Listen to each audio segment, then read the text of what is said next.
Important update about YouTube playlists. Hey everyone. We've received many messages asking why our YouTube playlists aren't showing up. Do we create YouTube playlists? Yes, we absolutely do. So why can't you see them? Honestly, we're not sure. We've been in contact with YouTube support for several months now, but we still haven't received a clear answer or solution. After much discussion, our team has decided to take matters into our own hands. We believe the issue might be related to the number of playlists we've created on a single channel, possibly too many. Our solution? We're launching 2 additional YouTube channels, giving us a total of 3. This way, we can organize our audiobooks better and avoid the playlist visibility issue in the future. This change only affects our YouTube audience. If you're a patron supporter, you can still access all our audiobooks by visiting the collection menu on Patreon. Thanks so much for your time and continued support. Happy listening, specifically that Dr. Kira, who was appointed Dean of the Medical Academy. She's a doctor over 100 years old who maintains the vitality of a middle-aged person. I happen to know her, so I thought I'd introduce teachers ever to see her. The best doctor, even certified by the world government? I think that's a good idea. Momonga said happily, looking at Zephyr. Indeed. Dragon and the others also nodded in agreement, while Zephyr hesitated slightly, saying, "But I'm very busy. I can't stop the students' training just to see a doctor for myself. I remember the training camp has holidays, 1 day a week and a month-long break," Kuzen said, recalling past experiences. Zephyr glared at him irritably and said, "That's your holiday. I still have to come back to handle matters at the school." He wasn't just responsible for the few dozen people in the training camp. There was also a Marine headquarters school on this island, specifically for training a large number of Marine soldiers. The affairs there weren't extremely numerous, but they weren't few either. Then what should we do? Should we invite that Dr. Kira to Manaford? Momonga asked, stroking his chin. I think that's possible. Teacher is an admiral rank, what's wrong with having her come for a house call? Another colonel said. That might be a bit difficult.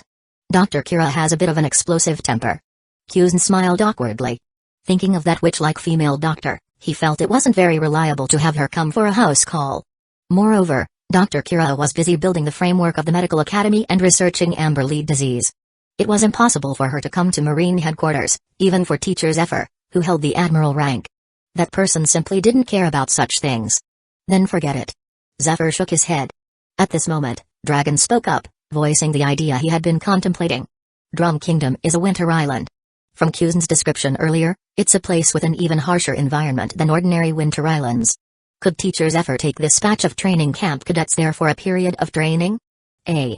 Zephyr's eyes lit up upon hearing this. The cold temperatures, gale winds, and heavy snow of a winter island would definitely be of great help in tempering the cadets' will. Exactly. Teacher can train them while also seeing a doctor for treatment. As for the training content, I can think of something right now. There are 8 drum mountain peaks there, but I only built stairs leading to the main peak. The other 7 are all 5,000 meters high, and the wind and snow are extremely fierce. We can have this batch of cadets do bare-handed mountain climbing. Kuzen cheerfully and loudly proposed his brilliant idea. Momonga and Onigamo beside him became interested and started brainstorming other training contents that could help their junior cadets on the winter island. He was doing this for the good of his junior cadets, truly putting in painstaking effort. He figured the junior cadets would understand and gladly accept it, perhaps even thanking them. Are there wild beasts on the island? We can have the junior cadets wrestle with them in the ice and snow. Oh no, spar with them. I think non-ability users should undergo winter swimming training, circumnavigating the island in the surrounding sea. Avalanches. We must make them face avalanches. The Marines and family members at the surrounding table stared dumbfounded at this group of crazy training camp seniors. Hey, are you serious? Barehanded mountain climbing up a 5,000-meter ice and snow mountain is one thing, but you even brought up avalanches. That's an avalanche. Do you even know what an avalanche is? Why was the previous one considered one thing? Alright. Seeing these guys getting more and more excited, Zephyr slammed the table to stop them, but he secretly noted down those few interesting training suggestions. I also think Dragon's suggestion is very good. So, that's settled. In a few days, I'll take the training camp to Drum Kingdom. With this decision made, it was getting late, and everyone had had enough to drink. They all picked up the coat of justice from their chairs and put them on. For a moment, led by Marine Admiral Zephyr, with Marine Vice Admirals Kuzen and Dragon closely beside him, plus over a dozen Marine Rear Admirals and Marine Colonels, they all stepped down the stairs to the first floor of the tavern. Immediately, They attracted the attention of all the guests and the bartender on the first floor.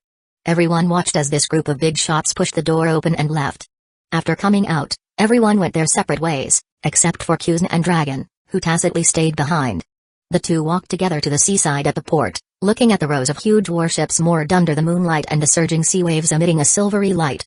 "You must have noticed the changes in the world government," Dragon said in a deep voice. "Yeah." Kuzen nodded and smiled. "I'm also full of questions, but with our current identities, no matter what, we won't be able to access the truth. So I choose not to think too much about it and just focus on completing the mission at hand. I believe, one day, we will know. Indeed. If you become a Marine Admiral someday, you should have the opportunity to know more secrets. When that happens, I hope you can tell me," Dragon said, turning his head. Of course, no problem." Dragon continued. "I just recalled the stationed locations of a few of us. I'm at Sabati Archipelago, you're at Fishman Island, Borsalino is at G2 in the first half, and Sakazuki is at G1 in the second half. Do you see anything?" Kuzen was stunned. A clear sandbox model of the Grand Line immediately appeared in his mind, and then 4 light spots appeared on it, which were their respective stationed locations. The world government has set up 4 checkpoints. Chapter 80, The Brand New Holy Land Tennis Court. The next day, in the early morning when only a sliver of fish belly white appeared on the horizon.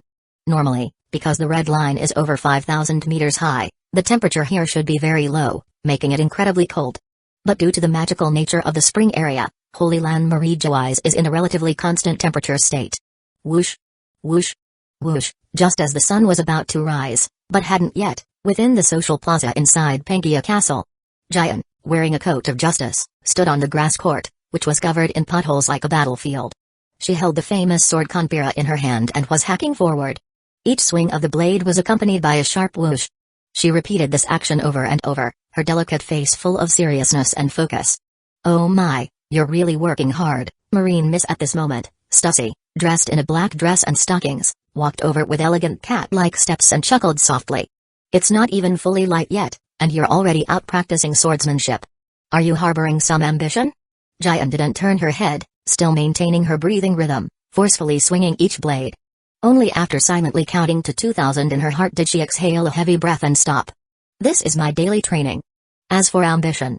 She turned her head to look at Stussy and said resolutely, "I want to become the world's strongest great swordsman." "But you're a woman," Stussy said with a strange expression. "Although I'm not a sword master, I know that swordsmanship relies heavily on physical strength.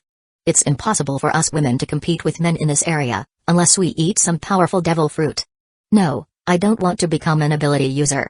Giant returned Konpira to its scabbard, shook her head, and said firmly, "I want to reach the peak of strength purely as a sword master."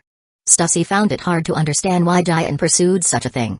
What does a woman need to be the strongest for? But she didn't question further, instead smiling charmingly. "But I've noticed you've been getting more and more obsessed with tennis these past few days."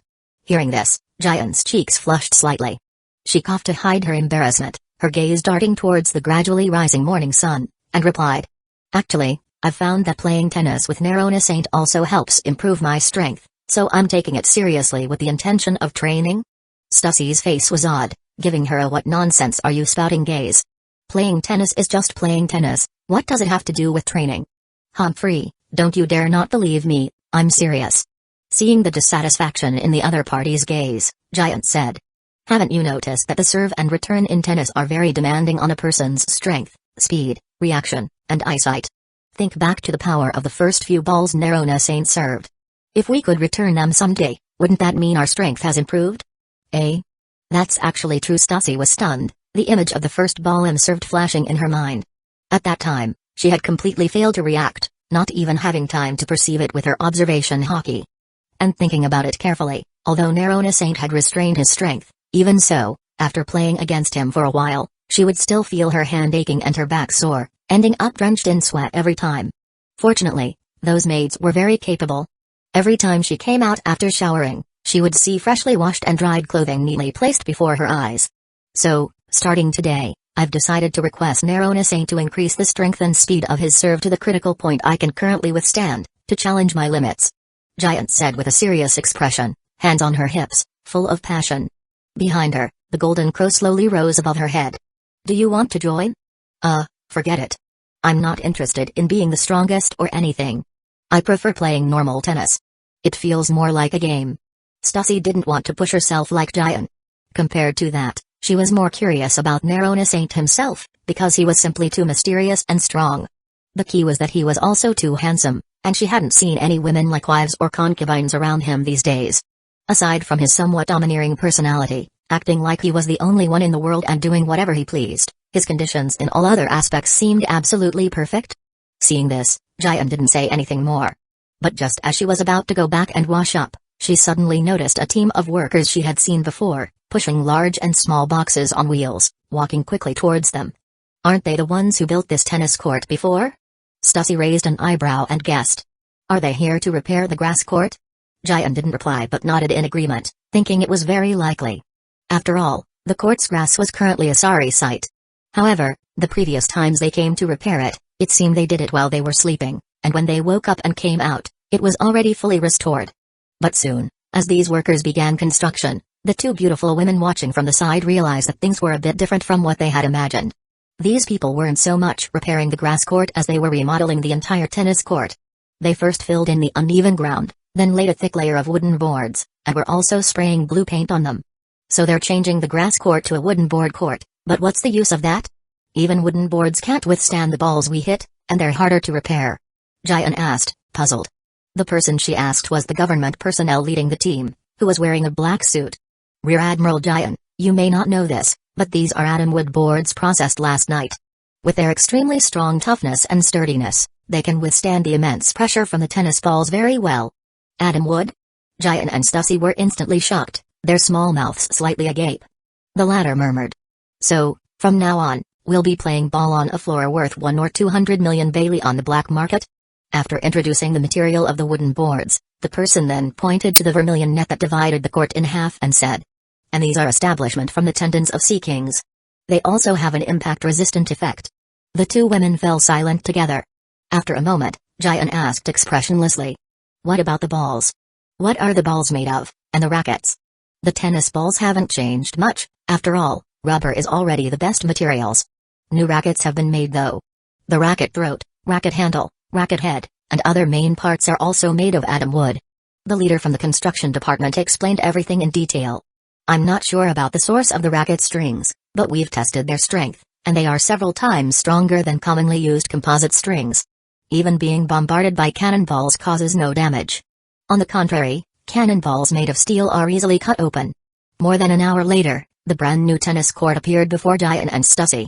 It was a court composed of a blue court and a red net, with 4 vermilion rackets placed on a rack not far away. By the time the construction personnel left, the sun was already hanging high in the sky. The brilliant sunlight shone on the clean court, truly making them feel a bit dazzled. Don't you think this court looks a bit familiar? Jian suddenly broke the silence. Stussy beside her pursed her lips and said softly. With the red line as the net, the first half of the grand line and the second half as the 2 half courts, the long, dark blue zone between the singles court and the doubles alley should be the com belt. Jian looked at the court, hesitating. This court, I don't know why, I don't quite dare to step onto it. What's there to be afraid of? But just as her voice fell, a familiar voice giving an order reached her ears. Turning her gaze, she saw him, who had taken the name Narona Saint, casually pick up a tennis racket from the rack and step onto the half court representing the new world.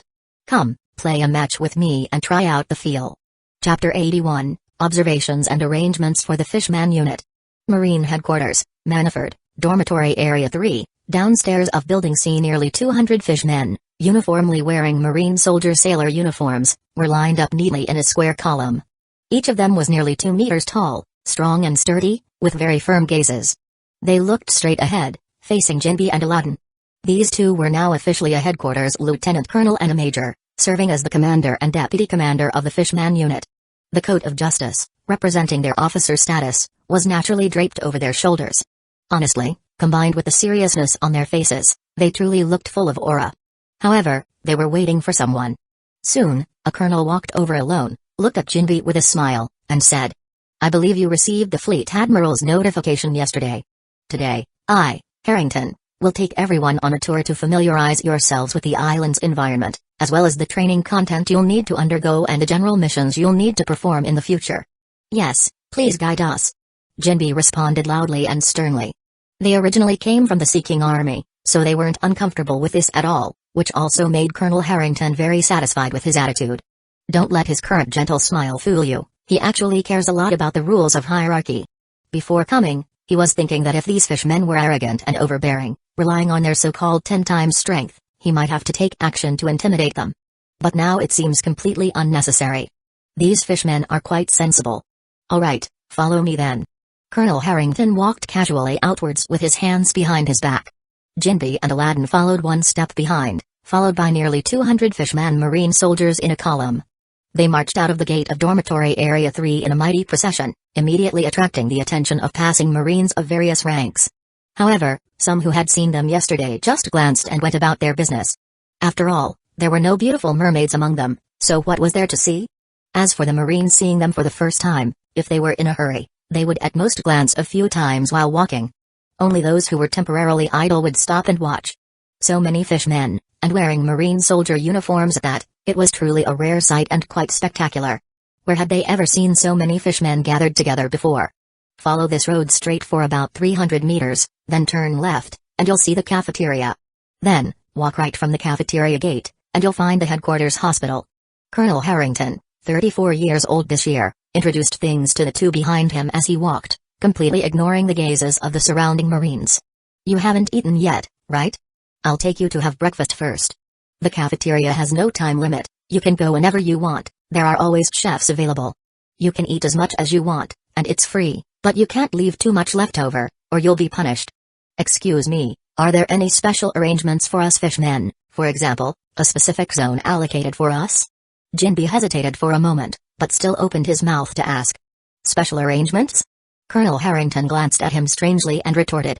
Are you fishmen very special? Why would the cafeteria need to clear out a specific zone just for you? Ah, this. Jinbi opened his mouth, unsure how to answer. Colonel Harrington just smiled and said. Relax, there aren't that many troublesome things on Maniford. Our marines don't only have the fishman tribe among the demi-humans. Even the giant race can freely enter and exit the cafeteria. If you ever encounter someone discriminating against your race, just curse them back directly. If the other party makes a move, don't hesitate, beat them up first, and the military police will come to handle it later. Who was right and who was wrong will be investigated clearly. Hearing this, Aladdin asked. What if the military police are biased? Look at the transponder snails around you, and it's not just the military police department in charge here. They can't control everything. On the contrary, if the military police are found to have issues, they will be directly escorted to a nice lobby for trial. The consequences of that are much more severe than your fights. Colonel Harrington shook his head and smiled. Oh right, let me talk about the general situation of your fishman unit. Simply put, normally, your fishman marine soldiers will participate in daily training together with human marine soldiers. It's not difficult, it's just 200 laps on a standard 500-meter track, 2,000 standard push-ups. If you don't do them to standard, the officer, field grade, next to you will ask you to do 2 more. Also, climbing a 100-meter high-altitude rope 100 times back and forth. Finally, there's combat training, whether unarmed or using a wooden sword. Just fight until the opponent completely faints. The winner can rest, the loser will be woken up and fight again. Regardless of victory or defeat, the training is considered finished. After speaking, Colonel Harrington said cheerfully. Of course, if you fishmen feel this isn't enough, as long as you don't have a mission, you can completely do extra training on your own, no one will stop you. This is daily training? Major Aladdin gasped. Behind them, the dozens of fishman marine soldiers closer to them also widened their eyes, feeling a sudden sense of dread. When they were in the Seeking Army before, the training intensity was much lower than this. Colonel Harrington nodded with his hands behind his back. Yes, daily training. Unless there's a special situation, this content is set in stone. Unless you get promoted to officer, field grade, then you can do as you please. Daily training usually ends before 9 a.m. After that, if there are no missions, it's considered free time. And the missions for your fishman unit aren't complicated either. If warships dispatched outwards need fishman soldier support, then you will need to send a squad to board the ship and follow the team. Or if a certain operation plan from above requires you fishmen to cooperate. I feel that once most officers experience the benefits of fishman soldiers, you'll be busy. It's even possible that one day, the G branches outside might apply to transfer fishman soldiers over. This colonel had already learned about the fishman tribe's strong abilities in the sea before coming. Fast swimming speed, great strength, can breathe, and can also communicate with fish. For the Marines, this is simply the best help. Take me for example, I'll also have a mission in a few days, and I'll definitely bring a team of fishermen soldiers. At that time, you two must pick skilled individuals to come. After hearing such a long speech, Jinbi felt incredibly relaxed and happy. A smile finally appeared on his face, and he said, "Please rest assured, we will definitely dispatch elites." Meanwhile, everyone arrived at the headquarters cafeteria. The group of fishmen, including Jinbi and Aladdin, were immediately astonished by its immense size, spaciousness, and liveliness. Because it was currently breakfast time, the flow of people in the cafeteria was at its peak. Marines of various ranks were densely packed, coming in and going out. Wafts of delicious food's fragrance permeated every corner of the air. Most surprisingly, they could even see some giant race vice admirals walking out very naturally, patting their slightly bulging bellies as they strolled. It was clear how big this cafeteria was. Inside, they could see round tables of various sizes. There were even extra-large round tables over 10 meters wide. The tables were piled high with various kinds of food like small mountains. Strong and sturdy waiters walked back and forth, carrying plates several meters wide. Their steps were extremely agile. When encountering crowds blocking the way, some would even use moonwalk to fly up and walk over people's heads. The surrounding Marines, however, paid no attention to this. "This is Marine headquarters, huh?" Jinbi muttered to himself. Although it was just a cafeteria, seeing the small details revealed the whole picture, and they could fully grasp how powerful its influence was. "Colonel Harrington, I would like to learn human swordsmanship, is that possible?" At this moment, Aladdin, who had come back to his senses, seized the opportunity to ask. "Swordsmanship, it's also included in daily training, specifically the combat practice. As long as you hold a wooden sword, there will be officers skilled in swordsmanship to provide guidance. However, you are already a major, so you can completely choose not to participate in training." Colonel Harrington said this while thinking about what to eat later. "I can't participate?" "You can, if you don't feel ashamed training with a group of Marine soldiers. Actually, I suggest you get to know a sword master officer and have him teach you separately when he has time, that would be better." "Do you know anyone?" Aladdin said helplessly. "I only know Vice Admiral Aokiji." Chapter 82, Dragon's New Officers Fire. Sabati Archipelago, GR66 area. This is the Marine branch base stationed on the island. The adjacent GR62 area is allocated to the Fishman Island Seeking Army. Basically, the entire Area 60 belongs to the government department, restricting access for general citizens. Just as Jinbi, Aladdin, and others were familiarizing themselves with the environment of Manaford, Dragon, who had just been promoted to Vice Admiral and appointed as base commander, also spent the morning understanding the facilities and personnel situation within the base. He also manifested as the invisible wind and circled the island once. It must be said that in terms of covert investigation and infiltration ability, the hurricane fruit is probably the most useful among all Logia systems. At this moment, he was in the meeting room, discussing the upcoming operation plan with the Right Minister of Fishman Island whom he had invited. Originally, the Seeking Army had no obligation to cooperate with the Marines, but this mission involved rescuing the Fishman tribe and Merfolk tribe, so Dragon invited him. The latter had no objections and even seemed slightly excited after hearing the mission content.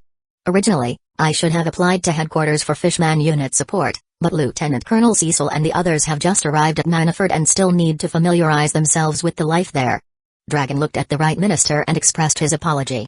The Seahorse Fishman Right Minister, with orange-yellow skin, clad in armor, and a long saber at his waist, replied solemnly. "No, it should be us thanking the Marines for allowing the Seeking Army to participate in this liberation operation. Please feel free to give any instructions. Since that's the case, I won't be polite then." Dragon nodded and stopped talking nonsense, getting straight to the point. Looking at the Sabati Archipelago map on the meeting table, he said, "I hope the Seeking Army can sneak into the sea and cooperate with the warships to blockade the entire island. The non-law zones District 20 and the shipyards Area 50 are the key points. Your mission is that once any pirate ship or slave ship attempts to escape by sea, please directly drill through the ship bottom and hold them back. If anyone falls into the water, prioritize rescuing the slaves and then hand them over to the Marines for handling. If they are from the Fishman tribe or Merfolk tribe, you can directly take them back to the Seeking Army's base, we will not interfere." After listening, the Right Minister felt that what Dragon said was fine and gladly agreed, saying, "Okay, leave it to us. I'll go make arrangements now." With that, he turned and left the meeting room cleanly and efficiently. This made Dragon, who was cooperating with fishmen for the first time, begin to appreciate them. At the same time, He became more optimistic about the world government's decision to allow fishmen to join the Marines. The news of the Slave King's capture has been announced. The people in the slave trade on the island should be wary of my arrival, but no one would have thought that I would launch a clearing operation directly on the first day of my tenure, right? Dragon's gaze shifted from the right minister back to the Sabati archipelago map. The smile on his face disappeared, becoming expressionless. This operation, while also including the island's shipbuilding and coating industry, primarily targeted the non-law zone from Area 1 to Area 29. These three areas are connected and filled with criminal gangs specializing in kidnapping and extortion. Areas 20 to 29 are concentrated with the most slave companies, slave shops, and slave auction houses. It's not hard to imagine that these slave trades, which have been rooted on the island for at least 100 years, definitely have a large number of armed personnel responsible for security and guarding, and there will be no shortage of experts among them. But for Dragon, these were not a problem. In his opinion, it's better a short pain than a long one. Rather than slowly wrangling with them, it's better to clear them all out in one day. Chaos is bound to occur during this process, but to remove such a tumor, how can it be done without striking hard? He felt this was also the reason Fleet Admiral Kong sent him here to be the base commander. His own strength and identity were sufficient to bear all the riots and retaliation. An ordinary vice admiral wouldn't do. However, a piece of intelligence given to him by Fleet Admiral Kong made Dragon have to be cautious, even wary. He glanced at Area 50 on the map. Silver's Rayleigh of the former Roger Pirates. To be honest, Dragon didn't really want to provoke such a strong enemy at this time, but given his personality, it was impossible for him to give up regulating the coating industry just because of Rayleigh.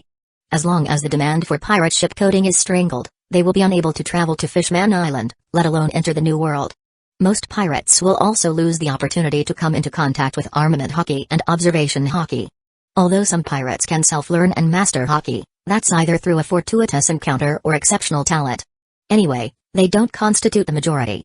If this continues for a long time, the number of pirates in the New World Sea area will become fewer, and having lost the supply of fresh blood, the influence of the various pirate crews will also be curbed. It can also be considered to have completely become a cage like a gladiatorial arena. However, Dragon also knew that this cage was not strong now because the strength of the four of them was not enough to seal off the strength of those great pirates. But everything has a beginning, just take it slow.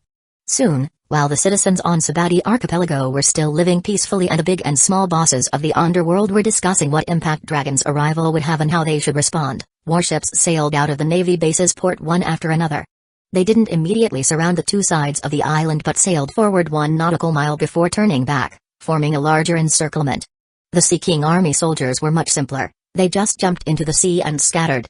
According to Dragon's instructions, most of their military strength was concentrated on the seabed of Area 20 and Area 50, while other areas only needed monitoring in pairs.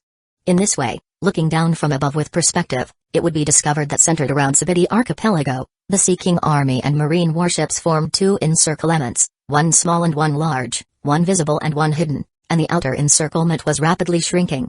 Bang! At the same time, the base gate of the Marine branch suddenly opened wide.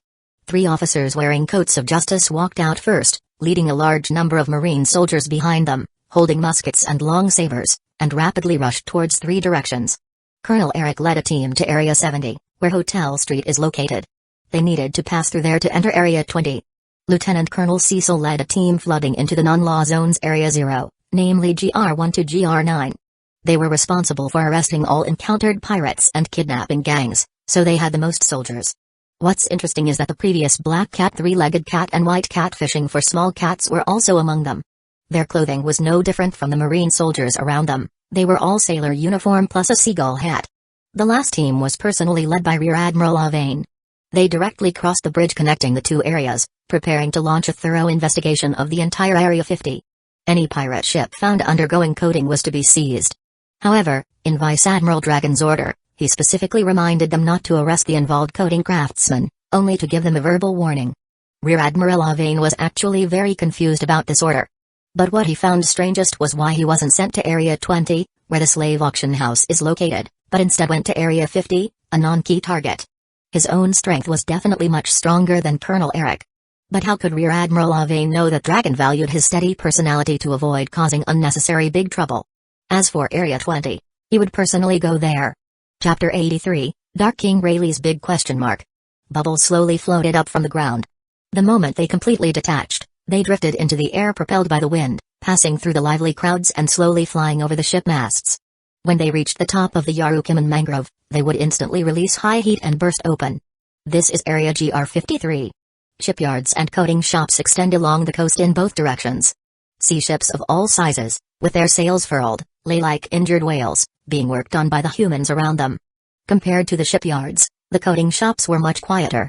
Master craftsmen, accompanied by young apprentices, carried buckets filled with mangrove sap. While carefully performing the coating work on the ships they were responsible for, they would occasionally explain the techniques and experience involved. However, recently, an anomaly appeared among them, and this anomaly became an interesting topic of conversation for the coating craftsmen. Some apprentices closer to that anomaly would occasionally glance over. The white-haired Faulkner was a master craftsman who had been doing coating work for nearly 40 years. He skillfully flicked the slime from the bucket. Then, using the air, he expanded it into a bubble, and carefully integrated this newly formed small bubble into the large bubble on the ship. This so-called coating is essentially this process, gradually combining small bubbles to create a large bubble that can cover the entire ship. So, theoretically, the larger the ship, the longer it takes. And don't be fooled by the seemingly simple process, there are many intricate details involved. Take the first step, for example, turning the slime into a bubble requires an apprentice to practice for 1 or 2 years. After that, they must maintain the bubble and prevent it from bursting easily, which further tests their feel for the work. Don't mind their stares. Study hard. Once you learn this, you'll have a skill to support yourself. Such heartfelt words were naturally spoken to the apprentice standing behind him. However, this apprentice looked much older compared to the other apprentices around him. This was a man nearly 1.9 meters tall, with a broad chest, muscular build, beautiful golden hair, and glasses. The wrinkles around his eyes were quite noticeable, indicating he was clearly 40 or 50 years old. "Don't worry, old man, I don't mind them." Really, using the alias Old Lay, said with a cheerful laugh, while carefully observing the master craftsman's movements. "That's good, that's good." Faulkner nodded happily. But just as he was about to continue explaining, a commotion suddenly erupted in the distance, attracting the attention of everyone nearby. "Get out of the way! Get out of the way! All of you, make way for me!" A middle-aged man wearing a black coat and a black captain's hat rushed over with a group of sailors armed with various dangerous weapons. They kicked away any passers-by who were in their way along the route but didn't pursue them further, instead continuing to approach rapidly. "Hey, isn't that Captain Galls?" Rayleigh raised an eyebrow. "I remember, we agreed to deliver the ship in a week, right?" "That's right. We received half the deposit up front. When we deliver the ship, they'll give us the remaining money." Master Craftsman Faulkner nodded. While they were speaking, Galls and his group had already arrived. Captain Galls didn't even glance at the two of them, leaping onto the ship's bow. At this point, the bubble coating had only just covered 1/3 of the ship. "Quick! Hurry up! We're setting sail immediately." Seeing this, Master Craftsman Faulkner showed no reaction and had no intention of going forward to negotiate. Having worked here for so many years, there wasn't any situation he hadn't encountered. This group of pirates was clearly being pursued by someone, making communication impossible. As for demanding the remaining payment, that thought didn't even cross his mind. After all, he hadn't finished the bubble coating, and getting half the deposit was already a good deal. If he had finished the coating and this group of pirates chose to leave without paying, he would notify the relevant personnel to handle it. The coating industry isn't unregulated. But no matter what, it wasn't something for him, a mere coating craftsman, to handle. Rayleigh on the side also had no reaction, simply watching them lower the sails and rush out of the dock. He was more curious about the situation on the other side, wanting to know what exactly was happening. Because at this moment, it wasn't just their ship escaping, over a dozen pirate ships that were being coated were scrambling to leave, plunging this zone into chaos and noise. "Search. Lower all the sails.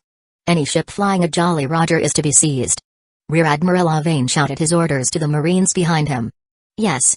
Teams of Marine soldiers scattered like ants, completely disregarding the obstruction of some shipwrights or coating craftsmen, forcibly boarding ships to inspect them. Since Rayleigh's ship had already sailed out, the Marine soldiers just glared at them and ordered them to stay put temporarily, not allowing them to move around. Suddenly, the entire Area 50 was thrown into chaos by the arrival of the Marines. The atmosphere was incredibly tense, and gunshots and battle cries occasionally rang out. This clearly meant that some pirates who hadn't managed to leave had been captured by the Marines and were attempting to resist arrest with force. "Master Craftsman, do the Marines came here often?" Rayleigh leaned in and whispered to Master Craftsman Faulkner. He felt that if this kind of matter happened frequently, he would have to consider changing his retirement profession. He didn't want to constantly face Marine investigations. No, in these past few decades, this is the first time this old man has encountered something like this. It's truly strange.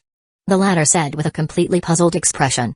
The Marines have their own coding craftsmen and don't need to come here. As for arresting pirates, on this island, as long as the pirates don't cause a commotion, they won't interfere too much. Hearing this, Rayleigh immediately suspected that these Marines might be here for him. Otherwise, why would a situation that hadn't occurred in decades suddenly happen just over a year after he arrived? That's not right. How would the Marines know I'm here? And if they really were here to arrest me, what good would sending just a Rear Admiral do? Rayleigh looked at Rear Admiral Avane in the distance, who was dealing with a group of resisting pirates, his heart filled with a big question mark. What exactly is going on? Meanwhile, the Gauls pirate cruise ship had just sailed out of the dock less than 300 meters when a loud thudding sound came from the ship bottom. This gave Captain Gauls a bad premonition. Captain, it's bad, Captain. What's wrong? The pirate who ran to report shouted in terror. The ship bottom has been pierced by something like a harpoon, and not just one or two. It's completely become a wasp's nest, holes, now. The seawater is flooding in. Huh? Dozens of meters below them in the sea, fishermen soldiers of the Sea King army, wearing armor and holding steel forks, were looking at the dozens of holes in the ship bottom with wicked grins. The orders they received were exactly this: absolutely do not go up and confront these pirates head-on. Because the bounty of pirates who can reach the Sabati archipelago is generally not low. These Sea King army soldiers might not necessarily be able to defeat them. If they encountered a tough opponent with a bounty of 50 million or more, they could even be wiped out. So, they had to find a way to drag them all into the water. If they were ability users, they would definitely be unable to swim and resist. If they weren't ability users, even if they could swim, they would be no match for them in the water. You must know that the combat ability of fishmen in water is several times that on land, especially in terms of speed. They can also breathe normally. Chapter 84, No One Can Protect Dragon. 2 portions of roast meat.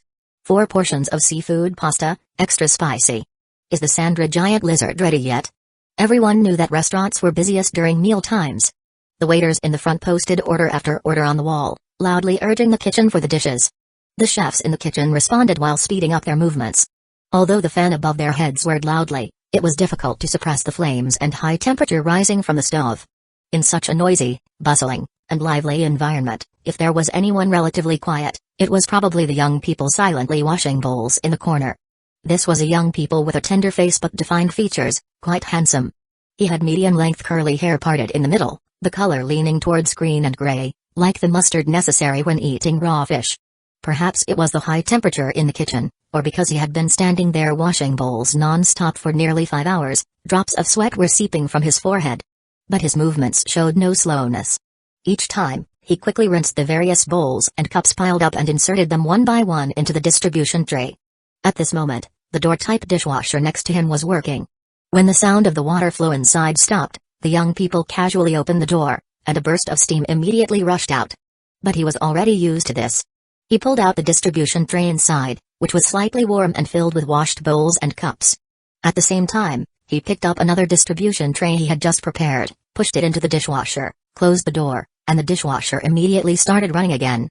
The next moment, the young people began to sort the steaming bowls and cups in front of him, stacking them on a small table nearby, allowing the chef apprentices to freely take his work results. He performed these actions almost every day and had to continue until 10 o'clock at night. Originally, 2 people were supposed to split the morning and afternoon shifts, but in order to earn an extra portion of wages, the young people took on a full day's work after becoming familiarized with it. There was nothing else he could do, besides gambling. But it was also gambling that taught him a painful lesson last year, almost getting caught by human traffickers and becoming a slave. However, it was precisely because of this that he met a girl he was willing to put in all his effort for. Just wait. I will definitely buy you out. This sentence had repeated countless times in his heart, but each time, when he was tired, it gave him powerful strength to persevere. Just then, faint gunshots drifted in from outside. The people in the kitchen were not surprised by this and continued doing their own matters. After all, this was the GR24 area, which belonged to the non-law zone. But gradually, some people noticed something was wrong, because the gunshots were too dense and too persistent. It didn't sound like a conflict between a few individuals, but rather a large-scale gunfight. Bang! Suddenly, a big, burly fellow holding a long saber crashed through the restaurant's wooden board door and walked in. He was panting as he shouted towards a table on the left. "The Marines are here to arrest us. Hurry and leave." "What? How could the Marines come here?" The dozen or so people at that table stood up one after another. Some questioned him in surprise and uncertainty, saying, "This is the non-law zone, are you mistaken? They couldn't be chasing pirates all the way here, could they?" These people were thugs under the slave trading company, occasionally taking on kidnapping jobs to earn some extra money. It's not a mistake. Those Marines are raiding all the slave shops, slave companies, and slave markets. I heard the slave auction house in the GR1 area was also attacked. Seeing that his colleagues didn't believe him, the person who ran in, already looking frightened, now had a few more traces of anxiety on his face. Finally, hearing the increasingly close gunshots, he gritted his teeth and turned to leave, leaving only one sentence echoing in the restaurant. "Believe it or not, I warned you. Don't regret it if you get caught." At this, the dozen or so people exchanged glances. The next moment, like startled wild boars, they scrambled out of the restaurant, one after another. This scene left the other diners speechless. As for the meal money, because the restaurant operated in the non-law zone, payment was collected before the meal was served. Naturally, no waiter would come up to stop them or demand money. In fact, even if they hadn't paid, no one would dare to do so.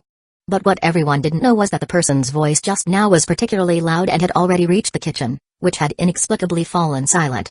Crack! Suddenly, the sound of a porcelain plate falling and shattering rang out. Immediately after, a gray-green figure rushed out, completely disregarding the chef's scolding, and disappeared in the blink of an eye. "Stella. Stella. Please be okay, Stella."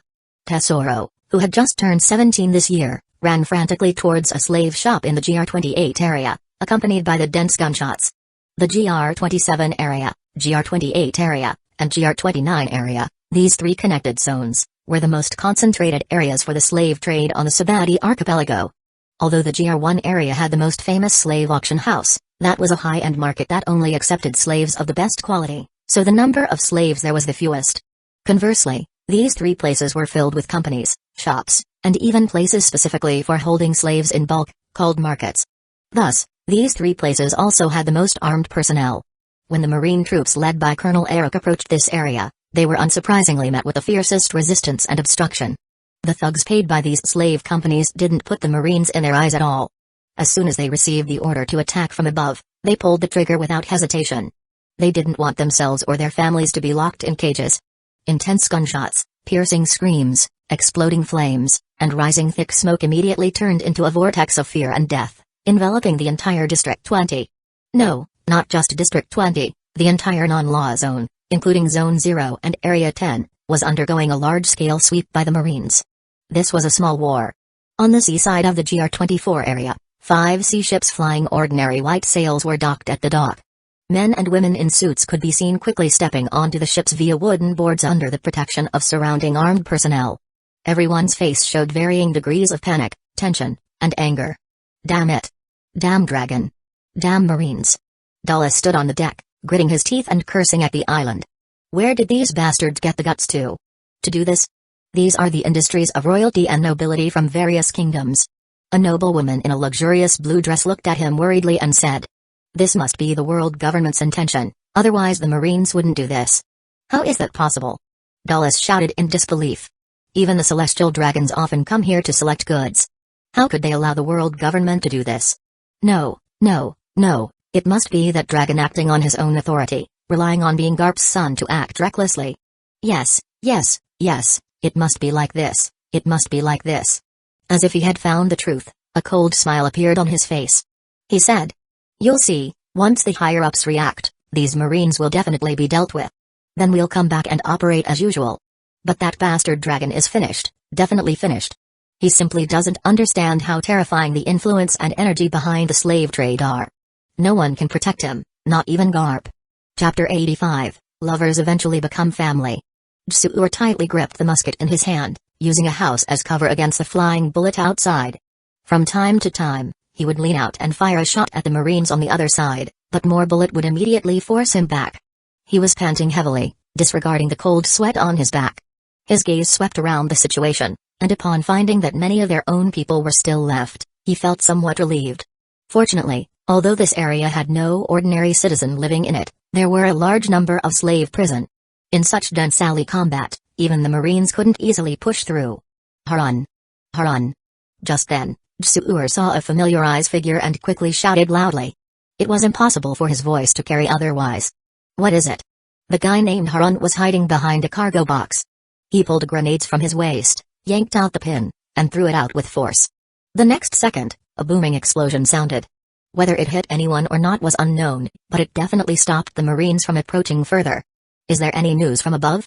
When are our reinforcements coming, or when are we withdrawing? Jsuur shouted while exchanging fire with the Marines. Harun shouted back. None. Absolutely no reply at all. It seems we've been abandoned. We need to find a way to leave. Jsuur felt no anger about this outcome. He had been a thug for half his life and had encountered such matter many times. So, his first reaction wasn't anger, but thinking about how to escape. Right, the key. He suddenly turned his head to look at the trembling slave inside the prison cell. His face immediately lit up with joy, and he shouted at Harun again. Immediately inform everyone. Those with key, open the slave cell door. Those without key, smash them open or shoot them open, whatever it takes. Release all this slave and make them run towards the Marines. Harun heard Jsuur's suggestion, thought for 2 seconds, and immediately understood what the latter wanted to do. This was preparing to use the slave as scapegoats, human shields, and human body bombs for them. The Marines were clearly here to rescue this slave, so they definitely wouldn't attack them. Plus, their numbers were extremely large. Releasing them all would surely cause chaos and obstruction. Each of this slave wore an explosive collar around their neck. As long as they ran a certain distance on their own, it would automatically explode. The power was comparable to 2 cannonballs tied together. Taking advantage of this opportunity, they, the abandoned thug, would have time to retreat. It was just that this method was a bit too cold-blooded. However, Harun only hesitated for a few seconds. The desire to survive still took the upper hand. He gritted his teeth, took out the transponder snail from his pocket, and transmitted Jsuur's meaning. Good idea. Well done, Jsuur. When we get out, I'll definitely buy you 2 a drink. The news spread first through the transponder snail, and then by word of mouth, spreading to the ears of most of the thug. They all showed expressions of excitement, looking at the slave in the prison cell with mocking gazes. You definitely can't be sold anymore, but at least let me squeeze some value out of you, you useless bastards. Soon, one locked cell door after another was opened by various means. Some slave ran out without a word, but others refused to move and kept shrinking back. They weren't stupid. If they didn't have collar around their neck, they might have been willing to fight to the death. But with the collar, it was better to wait for the Marines to fight their way in and await rescue. Why go out and cause more trouble? However, in a matter of life and death, the thug wouldn't negotiate nicely. If you don't go out, I'll shoot you all dead. Is it dying now, or dying outside? You pick one. After speaking, he immediately fired his gun, shooting through the forehead of a male slave. Ah! The woman's scream erupted. More and more people ran out due to fear. Some who still had reason, even if unwilling, left the prison cell driven by the crowd. At this point, large numbers of panicked men, women, and children poured out onto the streets of GR27 area, GR28 area, and GR29 area. They all wore dark iron collar around their neck. Colonel Eric, what should we do? A captain stared dumbfounded at the chaotic scene, but Colonel Eric also didn't know how to handle it. Looking at the slave, they didn't seem like they would listen to reason. Could shouting at them not to move make them stop? Whoosh whoosh whoosh. Just as the Marines fighting hard were at a loss due to the sudden appearance of a large number of slave and slowly stopped their attack, above the Yarukaman mangrove. Suddenly, gusts of light green whirlwind appeared, and the wind sound grew louder and the wind force stronger, gradually evolving from small whirlwind towards the scale of a hurricane. When these gale mixed with green swept out, they were like a tsunami surging in all directions, engulfing all the running slave and the thug preparing to escape. In this ocean of wind, even the Marines could only struggle to keep their footing, but their hat were definitely not safe, flying up like white seagull. Colonel Eric blocked the gale with one hand in front of him and grabbed a Marine soldier who couldn't stand steady and was about to be blown away with the other. His lower body was firmly rooted to the ground, and he laughed excitedly. This ability belongs to Vice Admiral Dragon. In his line of sight, slave after slave was bound in place by the wind, unable to fall or move randomly. All around were rapidly flowing green air current, while the thug were blown into the air by the whirlwind, scream and spinning wildly. Before long, they rolled their eyes and fainted. The next moment, Monkey D. Dragon, wearing his coat of justice, appeared expressionlessly from the wind, looking down at the entire slave market. He originally didn't want to make a move. After all, this was a rare feast of military merit for his subordinate. As the commanding officer, it was best not to interfere randomly and steal their opportunities unless necessary. But now he couldn't help it. If he didn't act, so many slaves would surely suffer heavy casualties, which was not something he wanted to see. Detain all resisting personnel. Find the key to unlock the collar of all trapped personnel, then separate them into men and women and keep them under guard. For now, do not let them move freely. Everything will wait for the government personnel to arrive and arrange. As Dragon's order were issued one by one, the wind force between heaven and earth rapidly weakened. Although it still made clothing flap loudly, it no longer affected the actions of the Marines and slave. Of course, the slave whose heads were messy from the strong wind also regained their composure. Feeling the cold sensation on their neck, no one dared to move again. As for the thug, they were all foaming at the mouth and rolling their eyes, having fainted on the ground. Some with strong willpower were also dizzy and completely lacked the ability to fight anymore, being easily handcuffed by the Marine soldier. Stella. Just as the gunshot dissipated in the wind and all the commotion was settled by the gale, and the Marines began to spread out in an orderly manner, a shocking shout echoed across the land. Everyone subconsciously looked towards the source of the sound and found it was a young man of 16 or 17, running wildly towards a blonde, blue-eyed female slave. Tesoro. The female slave also looked at the young man running towards her with an excited expression, her arms already open. But when she wanted to run towards him, the flowing wind around her wouldn't allow her to do so. Wow, how beautiful. How could such a beautiful woman be here? Shouldn't she have been transferred to the auction house? Some people were immediately amazed when they saw Stella's appearance. Although she was only wearing a thin blue sleeveless vest on her upper body, her perfect figure and beautiful face were not affected in the slightest. In the air, Dragon also showed a smile on his face when he saw such a beautiful scene. Immediately, he removed the wind force around Stella the second before Tesoro embraced her, which could be considered supporting the happy reunion of this pair of lovers. The next moment, the two embraced and kissed in the dissipating wind. Chapter 86, Two More Fates Changed. GR27 Area. Name. Stella. Age. 19. Tesoro stood aside, watching Stella being questioned by a government official. When he heard her age, he looked surprised. He had thought they were the same age. Funnily enough, although they had known each other for a year, he had been busy making money most of the time and hadn't really learned these things about her. At this moment, it wasn't just them. The people who had previously been captured as slaves had removed their explosive collars and were lining up in long queues to be investigated and arranged. Gender. Huh? Stella looked with a confused gaze at the government official in the suit in front of her. Tesoro, standing beside her, couldn't help but retort. She's so beautiful, can't you tell? Looking like a woman doesn't necessarily mean she is a woman. Who knows if she's from the Kamabaka kingdom? The government official showed a hint of impatience in his gaze, tapping the notebook in his hand with the tail of his pen. He said, I need to record this. Just answer what I ask. Stella nodded and replied softly. Okay, female. Which sea area, which kingdom, which island are you from? South Blue, Strawberry Island. Not affiliated with any kingdom. Hearing this, the government official made notes while nodding inwardly, thinking. As expected, most slaves are freemen not managed by any kingdom. After all, if you capture them, basically no one will care. Do you want to stay here, or do you want to return to your hometown? This. Stella hesitated, looking at Tesoro. The latter showed a hearty smile, holding her right hand, and said. If you want to go back, I can go with you. But as soon as he said this, the government official in front of them reminded him. According to regulations, the Marines only transport the enslaved personnel. You cannot go together. Then I'll just take a ship and follow. Tesoro didn't mind. The money he had earned this year was enough to buy a small ship. Just then, a Navy lieutenant who was maintaining order nearby walked over and smiled. Leaving aside whether we'd allow you to follow the warship, ordinary ships can't keep up with warships. Plus, with the extreme climate on the Grand Line, there's an 80% chance you'll get lost, not to mention the risk of being swallowed by the nautical mile. Many people had witnessed the scene of Tesoro and Stella passionately kissing earlier, so the two had become a major focus in this zone, naturally attracting more attention from the surrounding Marines. Tesoro's face changed, and he opened his mouth, not knowing what to say.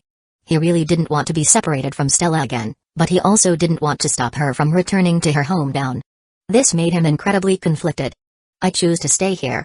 Stella held Tesoro's hand back, looked at him gently, and made her decision. Their gazes met, and she smiled. I believe you will definitely have the ability to personally send me back, right? Tesoro's Adam's apple bobbed. He nodded heavily and made a promise with a determined gaze. I will definitely earn enough money to buy a strong large ship and send you back to the South Blue. But just as this handsome man and beautiful woman were gazing at each other affectionately, the Navy lieutenant felt a bit sour and a bit annoyed, and he snorted coldly. Just having money and a ship isn't enough. What if you encounter pirates on the way? Do you have the capability to protect her and yourself? If you ask me, you should let this lady go back with our warship. Otherwise, she might never be able to return in this lifetime. Hearing this, Tesoro was dumbfounded. He had never left the Sabati archipelago since birth. Although he often heard about and saw pirates, he hadn't really had much interaction with them, except for serving pirate customers who came to the store while he was working. Naturally, he hadn't experienced the terror of pirates. However, he wasn't stupid and knew what the result would be if he encountered pirates at sea. What should I do then? It's okay, then I won't go back. I'm willing to live here with you forever. Stella smoothed Tesoro's furrowed brow with her slender and fair fingers. I'm sorry. Tesoro looked at the beauty in front of him with reluctance. Alright, since you've made your decision, you can leave. The government official waved his hand, signaling them to go. He still had to record the people behind them. According to the records, they would divide the people who decided to return to their hometowns into several teams based on the sea area, then send them to designated marine warships to stay for a few days before departing together at the appointed time. Thank you for your hard work, and thank you to this kind Mr. Marine for your reminder. Seeing Stella's beautiful smile, the government official and the Navy lieutenant immediately felt much happier. It was truly pleasing to the eye, and her voice was incredibly pleasant to listen to. This made their gazes towards Tesoro become complicated. Why was this kid so lucky? He looked poor and weak, only his appearance was decent. However, the gazes of envy, jealousy, and hatred could not stop Tesoro from slowly leaving, holding Stella's hand. I'll take you home first, Stella. Okay, is there anyone else at home? No, that annoying old lady drank herself to death 2 years ago. The house became mine, and from now on, that will be our home. Stella nodded as she walked. She had heard Tesoro mention before that his mother, who really disliked his singing, even though Tesoro sang very well. But just as this reborn couple reached the bridge connecting the GR-27 area and the GR-26 area, 3 more men in black in suits walked over. Who are you? Tesoro quickly blocked Stella, asking cautiously. Excuse me, are you Mr. Guild Tesoro? The man in black standing in the center smiled and asked. Tesoro hesitated for a moment and replied. I am. What is it? Allow me to introduce myself. I am Bielda, a senior director from the propaganda department, a direct subordinate department of the Proclamation Government Institute. Please guide me in the future. Hello, Senior Director Bielda. Is there something you need from me? Tesoro asked with a confused look. Senior Director Bielda looked at him gently and smiled. It's like this. Our propaganda department was recently established. We plan to launch several performers and cultivate them into stars. Singers are a top priority. After careful consideration and investigation, we have selected you as one of the candidates. What? Tesoro's eyes widened in shock, his mouth agape as he looked at the middle-aged man who seemed to be a big figure in front of him. Stella behind him covered her mouth with both hands. Wait, there are so many questions here, let me think first. Tesoro immediately snapped back to reality, forcefully suppressing the excitement in his heart, forcing himself to calm down, and asked through gritted teeth. First, how can I confirm that your identity is real? Also, how did you notice me, a nobody passerby? Regarding the identity, we can take you to a marine branch for confirmation. As for why we chose you, to be honest, Senior Director Bielda didn't know either. He was just as confused and full of questions. The higher-ups had only sent a name and a general appearance, then ordered them to find this person and select him as a key cultivation target. As for the reason, there was none. Having no reason was the big problem. It meant it involved confidential matters, things that even he, a senior director, wasn't allowed to know. Therefore, he had to treat it even more seriously. This was political wisdom. It was a talent scout. Our talent scout accidentally saw you on the street and thought your image was very good. How about it, do you want to try the path of a singer? Tesoro and Stella exchanged gazes. The latter nodded, indicating her support for him to try.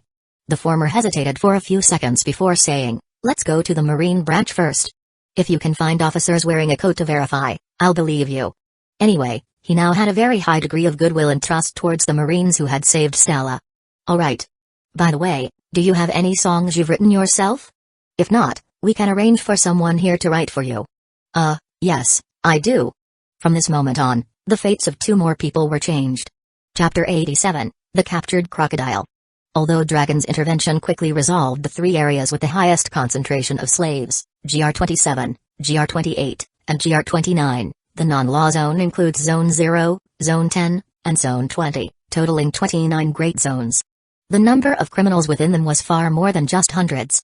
This led to the chaos and gunshots lasting for a full day and night before gradually subsiding. The island's permanent residents even stayed up all night with the Marines, truly not daring to close their eyes. When the morning sun rose again from the eastern horizon on the second day, the Marine branch's thorough investigation operation was basically complete. During the process, due to the excessive number of captured pirates and kidnapping gang members, Dragon had to request prison ship support from NI's lobby. While continuing the search, they also sent a batch over.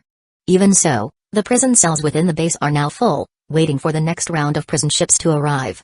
At the same time, the news of the Marines clearing out all slave trade industries on Sabati Archipelago spread in all directions through various channels, instantly alarming many behind-the-scenes big shots. Previously, the capture of the Slave King had also put these people on alert, but it didn't involve their own industries, so no one was willing to stick their neck out. After all, you don't feel the pain until the whip hits you. Furthermore, Sabati Archipelago had always been under Holy Land Marie-Joyce and next to Marine Headquarters Maniford. There hadn't been any problems for hundreds of years, which made them believe the Marines wouldn't dare touch this place. As for the reason, most people thought it was because the world nobles, the celestial dragons, frequently visited the island. But now, their money-printing machines had been completely wiped out by Dragon. Oh no, it should be said that he flipped over, smashed, and chopped up all the tables below. He even stomped on the money-printing machine itself. As the saying goes, cutting off someone's financial path is like killing their parents, and smashing someone's rice bowl will create a deep-seated feud for 10 generations. Now, all the bigwigs related to the slave trade couldn't sit still. Even the undercurrents of the entire underworld surged towards Monkey D. Dragon. Meanwhile, more intelligence agents began probing into Marine Headquarters. They wanted to know if this was Dragon's unauthorized operation or an order from the higher-ups at Marine Headquarters.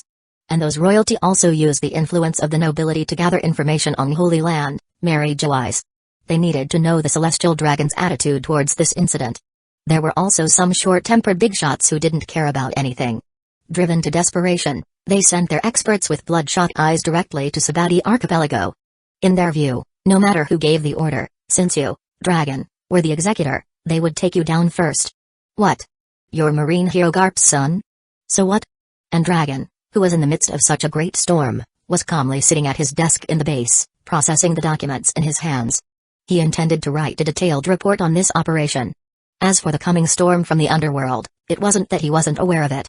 Rather, he just wanted to say one thing. He was the storm. Moreover, declaring war on the underworld suited him perfectly. In Holy Land, Marie-Joyce, inside Pangaea Castle, one loud hitting sound after another echoed. Bang! A bright yellow beam bounced off the sea blue court, instantly sweeping past the approaching Vermilion rocket, flying out of the court with a surging air current. The strong gale blew Giant's bangs wildly upwards. Sweat had already drenched her beautiful black hair into strands, and beads of sweat slid down her face into her mouth. It must have tasted bitter, but she couldn't taste it. 0-40, Narona Saint scores. Stussy, acting as the referee, stood by the sideline and looked helplessly at this Marine Rear Admiral, thinking, why bother? Isn't this just asking for trouble? In the court, Giant didn't know her thoughts, and even if she did, she probably wouldn't care. She should be aching all over, her legs trembling, maybe even cramping a little, but this was just imagination. In reality, she couldn't feel anything. She was half kneeling on the ground, one hand gripping the racket handle, staring blankly as sweat dripped from the tip of her nose onto the ground. The web of her hand was numb, and her wrist was red. But in Giant's world, there was nothing. Everything her eyes saw was darkness, her ears couldn't hear any sound, she couldn't even feel the touch of the racket in her hand. Only her observation hockey was still functioning. It told her that the racket was still in her hand, what her current posture was, and that St. Narona on the other half-court was hitting the tennis ball, preparing for the last serve of this game. Like a silent and colorless radar, it supported Giant as she slowly stood up and got ready to return the serve. Suddenly, Giant was shocked to find that she had lost her perception of observation hockey. She just felt an invisible wave sweep past for a moment, and then the black screen appeared. Darkness, everything turned into darkness. No sight, hearing, taste, touch, or feeling. In the outside world. Bang, another explosive hitting sound resounded throughout the social plaza. The tennis ball struck by the racket turned into a golden stream of light, rapidly exploding at Giant's feet, stirring up visible air current. Game, score 6-0, Narona Saint wins. Stussy called out the result while looking strangely at Jian, who stood still on the spot with vacant eyes. She wondered if the girl had been beaten dazed or was just exhausted. Looks like the effect is quite good. Meanwhile, standing on the half-court representing the new world, had the corner of his mouth lifted, revealing a strange smile. He naturally knew Jian's situation. This was his doing. By giving the opponent an unparalleled sense of oppression, combined with precise mental power control, he deprived them of their 5 senses during the game, causing their spirit to collapse and making them unable to continue the match. Yes, he tried to simulate the 5 senses deprivation techniques of Yukimura Seiichi from Prince of Tennis. However, he just added one more sense, the 6th sense. The essence of observation hockey is the application of mental power, and its core is controlling one's 6th sense. Therefore, he just needed to suppress Jian with stronger mental power. It was also interesting that Jian actually requested him to increase the force and speed, saying she wanted to challenge her limits or something. Of course, he was willing to satisfy her. But as a price, being his guinea pig for racket techniques research and development was only right, wasn't it? What was that called again? Oh, right, equivalent exchange. Stussy quickly noticed something was wrong. She hurried to Jian's side and patted her, only to find that the latter seemed truly dazed, showing no reaction at all. Lord. What's wrong with her? It's nothing. Help her to a chair to lie down for a while. She should wake up in about an hour. Don't forget to give her some salt water. Replied casually, walking indifferently to the rack to put the racket back. Then he washed his hands in the basin a maid brought over. Just as he was thinking about what other racket techniques he could simulate in his mind, another maid walked over with a transponder snail, but didn't say anything. Glanced at the transponder snail, lay down on his exclusive deck chair to bask in the warm sunlight, squinted his eyes, and asked. Speak. Lord, Cypher Paul Zero agent has already escorted Crocodile into Impel Down's infinite hell. Then keep him locked up for now. Yes. The transponder snail closed its eyes and lowered its little head. The maid respectfully retreated and left. On the other hand, was thinking about this sand crocodile. This guy is 22 years old this year. Because he had just transmigrated 2 years ago and hadn't proposed the 7 warlords of the sea plan at that time, Crocodile didn't become a 7 warlord of the sea after challenging Whitebeard and failing at the age of 20, as he did in the original work. Of course, there is one now. However, this 7 warlords of the sea is not that 7 warlords of the sea. Anyway, after being defeated by Whitebeard, this guy returned to paradise dejected, and then was captured because of one of his orders. The problem now is how to use this sand crocodile. Unlike Maria, he doesn't have a bond that can be used as a hostage, so it requires a bit more effort. Chapter 88, Crocodile's Encounter. The world's greatest prison, Impel Down. Ah. No, don't. Plop, plop. In the baptism room on sea level, naked men and women lined up, their faces full of terror and despair. Every time they heard the sound of someone falling into the water and a piercing scream from the front, their bodies would tremble uncontrollably. Around them, prison guards holding whips or firearms stared expressionlessly at their every move. Their gazes, cold and ruthless, were completely out of place in this hot, steam-filled space. The few prisoners at the front of the line were trembling, hesitant to take another step forward. Because there was no path forward, the edge was less than a meter away. Below the end was a black iron pot large enough to hold dozens of people. It was filled with boiling hot water, and in it were red shrimp desperately wailing, twisting, and struggling. Hurry up and get down. At this moment, a burly, 2.5-meter tall prison guard, who was standing by, walked over impatiently. With a bang, he kicked the few prisoners, who were shaking with terror, down. Then, with a large hand, he grabbed the neck of the next female prisoner.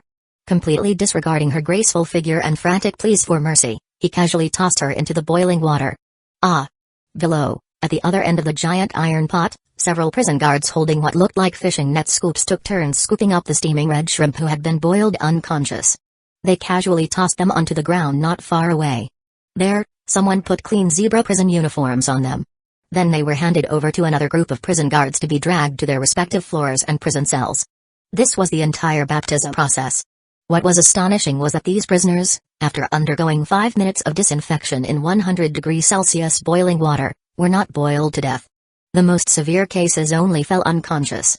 Some individuals with powerful aura could even be seen, although they still screamed incessantly, they could tremble, steam rising from their bodies, and walk up step by step on their own. However, as these individuals walked, they would glance back at a certain figure in the pot. Many of the surrounding prison guards did the same. Pairs of eyes, filled with surprise and even some admiration, were focused on the figure sitting cross-legged in the boiling water, resting with closed eyes. Not only did the figure make no sound, but his face was also very calm. It was as if he had come here to soak in a comfortable hot spring. TSK. Impressive, impressive. Why have so many strong people come in recently? How many prisoners are there who haven't taken the baptism seriously? Let me think, since last year, besides Pirate King Roger who received special treatment and wasn't baptized or given a change of prison uniform, there was Golden Lion Shiki, Devil's Air Bullet, and Moria and Tarklama, who are now our colleagues. The prison guards chatted and laughed with each other. They completely disregarded the prisoners who were constantly falling into the boiling water and screaming like dumplings dropping into a pot. What about this one?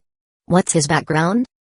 I heard he's Sand Crocodile, with a bounty of 320 million Bailey. He's a Logia System Sand Fruit ability user. I heard he challenged Whitebeard 2 years ago and lost. I don't know how he got caught. By the way, how much time does this guy have left? 2 minutes and 20 seconds. Meanwhile, Crocodile, in the boiling water, felt that things were unpredictable. Everything happened too quickly. To be honest, he still hadn't fully reacted. After becoming another failed challenger in the New World 2 years ago, he retreated from that sea area with a body full of injuries. Then he just wandered aimlessly along the various routes in paradise. When he was hungry, he would eat his fill. If someone challenged him, he would casually eliminate them. He truly did as he pleased, unstoppable. He didn't even need to use hockey, his ability alone was enough to instantly kill these small fry. But his heart had been in torment. Because he began to doubt his own capacity, doubting that he might never become the strongest in his life. The overwhelming sense of crushing strength displayed by Whitebeard was simply too strong. He gradually came to believe that there was no hope relying on his own strength. Until one day a month ago, he accidentally heard the legend of the ancient weapon Dark King from an old swindler who sold fake antiques in a certain kingdom. The power that was said to be able to turn an entire island into dust with a single shot immediately made Crocodile feel that if he could find it, he might have a chance to defeat Whitebeard. And military power. Didn't Admiral Shiki of the Flying Pirates back then surround Pirate King Roger with his massive fleet? If it weren't for that great storm that shocked the world, Roger and his crew might have been wiped out long ago. If he were to use Dark King as his flagship and possess an army of 1 million, forming an unprecedented fleet far exceeding the scale of the Flying Pirates. Such a desirable imagination immediately reignited his ambition. Next, having found his goal again, he began recruiting subordinates whom he considered the biggest of the small fry, while also investigating intelligence about the ancient weapon. Finally, a relatively clear piece of intelligence pointed directly to the Alabasta kingdom. He even researched the past history of this kingdom for this purpose. When he learned that the royalty of this nation was one of the 20 royalties who founded the world government 800 years ago, he immediately felt that everything he desired might be obtained from it. 7 days ago, Crocodile brought a group of subordinates, whom he considered the biggest of the small fry in his eyes. Riding an unremarkable white sail sea ship, he arrived at the port city of Yuba in this desert kingdom. After a few hours of looking around, they bought a map of the kingdom, enough fresh water, food, and over a dozen camels. Because he decided to cross the Sand Sea and head to the capital, Alubarna. I'm starting to like this nation, it's really good.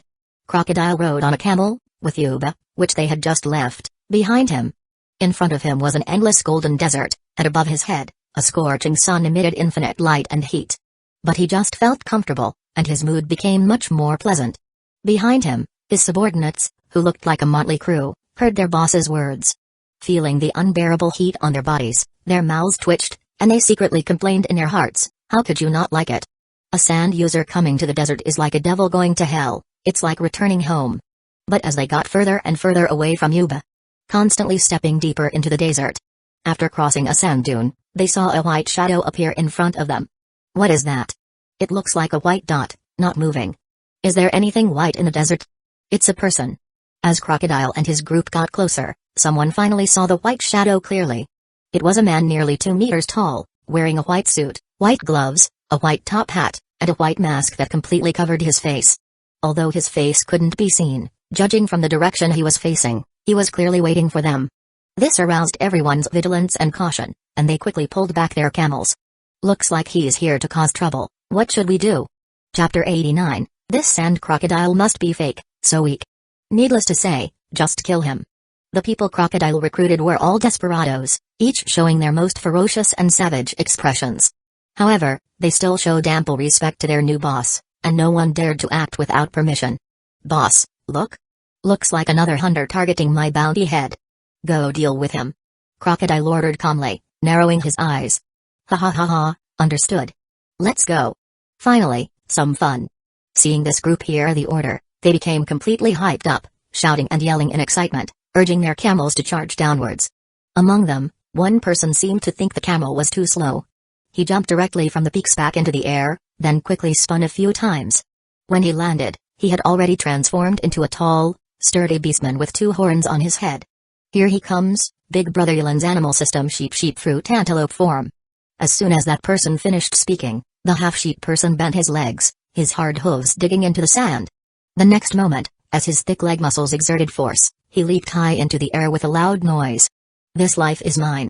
Watch my magic sheep Stompulan." His face covered in wool, cruelly watched his hoof rapidly stomp towards the white-clothed person's forehead, his pupils flashing with crimson killing intent. Clang, the massive, steel-hard hoof, wrapped in rolling air current, stomped heavily onto a raised white index finger, instantly letting out a deafening collision sound. A surging force erupted from the point of contact, compressing the air around the two into rippling waves like water. The sand beneath them seemed to sink several centimeters as if under invisible pressure. How is this possible? Ah! An utterly miserable scream emerged, startling the others rushing up behind them, who instinctively pulled back their camels. They stared dumbfounded as bone spikes, covered in blood, sprouted from Big Brother Elan's body. In the blink of an eye, he demonstrated the meaning of cruel extremity. For a moment, everyone was stunned by such a horrific and bloody scene. Only Crocodile's expression remained natural. A Parimsha system ability user. Splurt, splurt, splurt, but before he could finish speaking, another startling change occurred. Below the group who had already charged dozens of meters away, pale white long swords drilled out from the sand layer, instantly piercing through the bellies of the camels and the masters sitting atop them. More than 10 people, along with their camels, fell dead without even having time to let out a scream. Streams of warm blood flowed from the wounds, staining circle after circle of sand red. Whoosh, a sandstorm swept across the sand sea, quickly passing between the white-clothed person and Crocodile. This guy. At this moment, Crocodile looked at the pale white long swords floating in the air, occasionally dripping blood downwards, and his expression became solemn. Previously, he hadn't used observation hockey to sense the opponent's aura because his 2-year journey in paradise had made him less cautious. He had grown accustomed to easily taking down anyone, regardless of who they were. However, just now, his subordinates had reminded him with their lives. Only when he clearly felt the vast, suffocating aura emanating from the white-clothed person could he no longer remain calm. Who exactly are you? Crocodile transformed into a mass of sand, leading the camels back and reappearing about 50 meters away from the white-clothed person.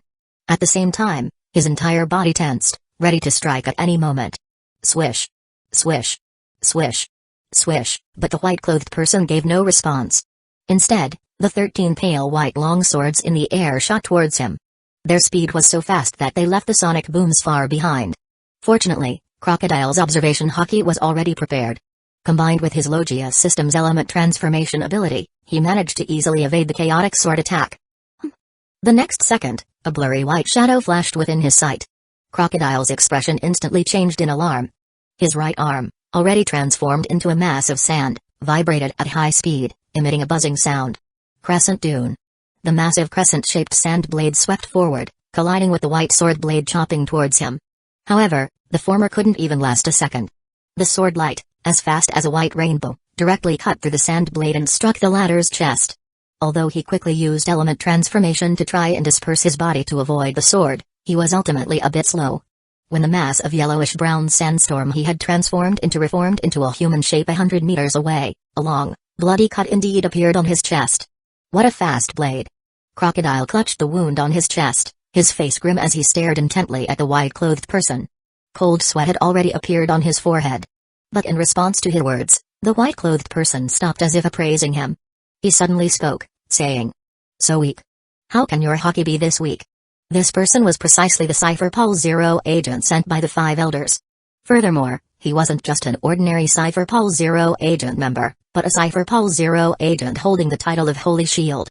Simply put, a Holy Shield is definitely Cypher Pulse Zero agent, but a Cypher Pulse Zero agent is not necessarily a Holy Shield. The Holy Shield title signifies possessing strength comparable to a Marine Admiral. Originally, dealing with Crocodile, who was only 22 years old, shouldn't have required deploying combat power of such high caliber. Normally, they should have dispatched Admiral candidates Akainu, Kizaru, or Aokiji, or a few ordinary Cypher Pol Zero agents. However, because a certain supreme being had spread their influence too wide, the Marines, from top to bottom, were incredibly busy. There was no one left to send. They couldn't possibly have Fleet Admiral Kong mobilized just for this little sand crocodile, could they? And it was similar on the Cypher Pol Zero agent side. Most of their personnel had already been dispatched. Furthermore, considering Crocodile, who had fought Bullet to a draw several times 2 years ago and even challenged Whitebeard, although he was defeated, his strength surely couldn't be weak. He could be completely compared to Bullet. The current Bullet, although only 21 years old, was no longer someone that ordinary Marine Vice Admirals or Cypher Pol 9 agent could handle. Moreover, Crocodile had reached Alabasta, making it even more impossible to deploy a large number of warships for an encirclement and suppression. Therefore, they had to find combat power with strength capable of suppressing Bullet to capture him. This was the result of the previous internal discussion within Cypher Pol Zero agent. Thus, it was decided that he, one of the two Holy Shields, would take action. The problem was, after the initial exchange just now, Crocodile's armament hockey was too weak. It was practically like a rookie who had just recently grasped hockey. To be honest, if it were just a Logia user who had just learned hockey and hadn't awakened yet, sending any seasoned Marine Vice Admiral would have been enough. But this wasn't right. How could Crocodile be this weak? Although this kid wasn't very old, his height of 2.5 meters showed his extraordinary aptitude. He couldn't be measured by the standard of ordinary people, his 4 or 5 years were enough to equal most people's 10 or so years. The white-clothed person's gaze under his mask was full of doubt. Looking at the guy before him, he even suspected if he had encountered a fake sand crocodile. Crocodile, hearing this guy look down on him so much, was extremely angry. However, he wasn't someone who easily lost his temper. In fact, he also realized that his hockey had inexplicably become weaker, which filled him with even more shock and fury. Why? What's wrong with my hockey? What exactly happened to my hockey? This question was precisely what Crocodile, sitting cross-legged in the boiling water, was racking his brain over. It was also the question that had troubled him the entire way after being defeated by the Cypher Pol Zero agent and escorted here. His current self was basically no different from 2 years ago. At that time, he had just set sail. It wasn't strange that his strength hadn't improved much in the past 2 years since he hadn't trained extensively, but it shouldn't have decreased, especially not this drastically. Time's up, Crocodile. Come out and put on your clothing.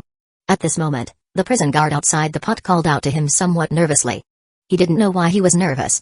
The opponent clearly had sea-stone handcuffs on his hands and feet, his shadow had been cut away, and he was wearing a pet collar around his neck. By all appearances, he couldn't resist. Chapter 90, Crocodile and Bullet. Let me out. Let me witness the world's strongest strength. Did you hear me? Let me out quickly. Underground level 6, within the dark corridor known as Infinite Hell, roars filled with anxiety, anger, and unwillingness swept across the entire area without restraint, accompanied by purple-black air currents. As Crocodile stepped out of the large elevator, he heard a voice that sounded familiar, yet he couldn't recall who it belonged to for a moment. The waves of air current hitting him made him frown in annoyance. It's that bastard Bullet again. I don't know what kind of madness he's been having lately, suddenly starting to yell and randomly unleashing Conqueror's hockey. Vice Warden Magellan, standing behind him, complained discontentedly. Because of this guy, the prison guards couldn't even come down here, otherwise, they would faint the moment they stepped in. Bullet? The moment Crocodile heard that name, he instantly recalled past events and sneered. It really is Douglas Bullet. I didn't expect us to meet again in a place like this. Let's go. Your prison cell is right next to his, which I specifically arranged. You can help us persuade this bastard to shut up and calm down. At Magellan's urging, the two walked one after the other along the stone corridor between the massive individual prison cells. The bars of these prison cells were all made of sea stone, making them extremely hard. Boom, suddenly, just as Bullet was still making a racket and venting his purple-black Conqueror's hockey, another surge of dark golden Conqueror's hockey erupted from another prison cell, and its air current was even more powerful than the former's. If the former was like waves on the Great Sea, then the latter was a tsunami dozens of meters high. The purple-black color was instantly submerged by the dark golden color. The oppressive feeling was so strong that it not only made the two people in the corridor break out in a cold sweat, but even the monsters in the various prison cells trembled. Shut the hell up. You brat from the Roger Pirates. Who was this person? Crocodile, who had subconsciously stopped in his tracks, swallowed and asked in a low voice. Magellan lowered his voice and replied solemnly. Golden Lion, Shiki. Hearing this name, Crocodile suddenly understood and thought to himself. So it's this big shot. Let's go quickly. Magellan urged him on, not wanting to stay here for long. He then continued escorting the former towards Bullet's location. Ha ha ha, I thought it was someone else, but it turns out to be the captain's defeated foe. At this moment, Bullet's extremely arrogant voice rang out. Old man, at your age, staying here for a few years will probably cripple you. Shiki angrily retorted loudly, saying. Brat, I was defeated by the storm back then, not Roger.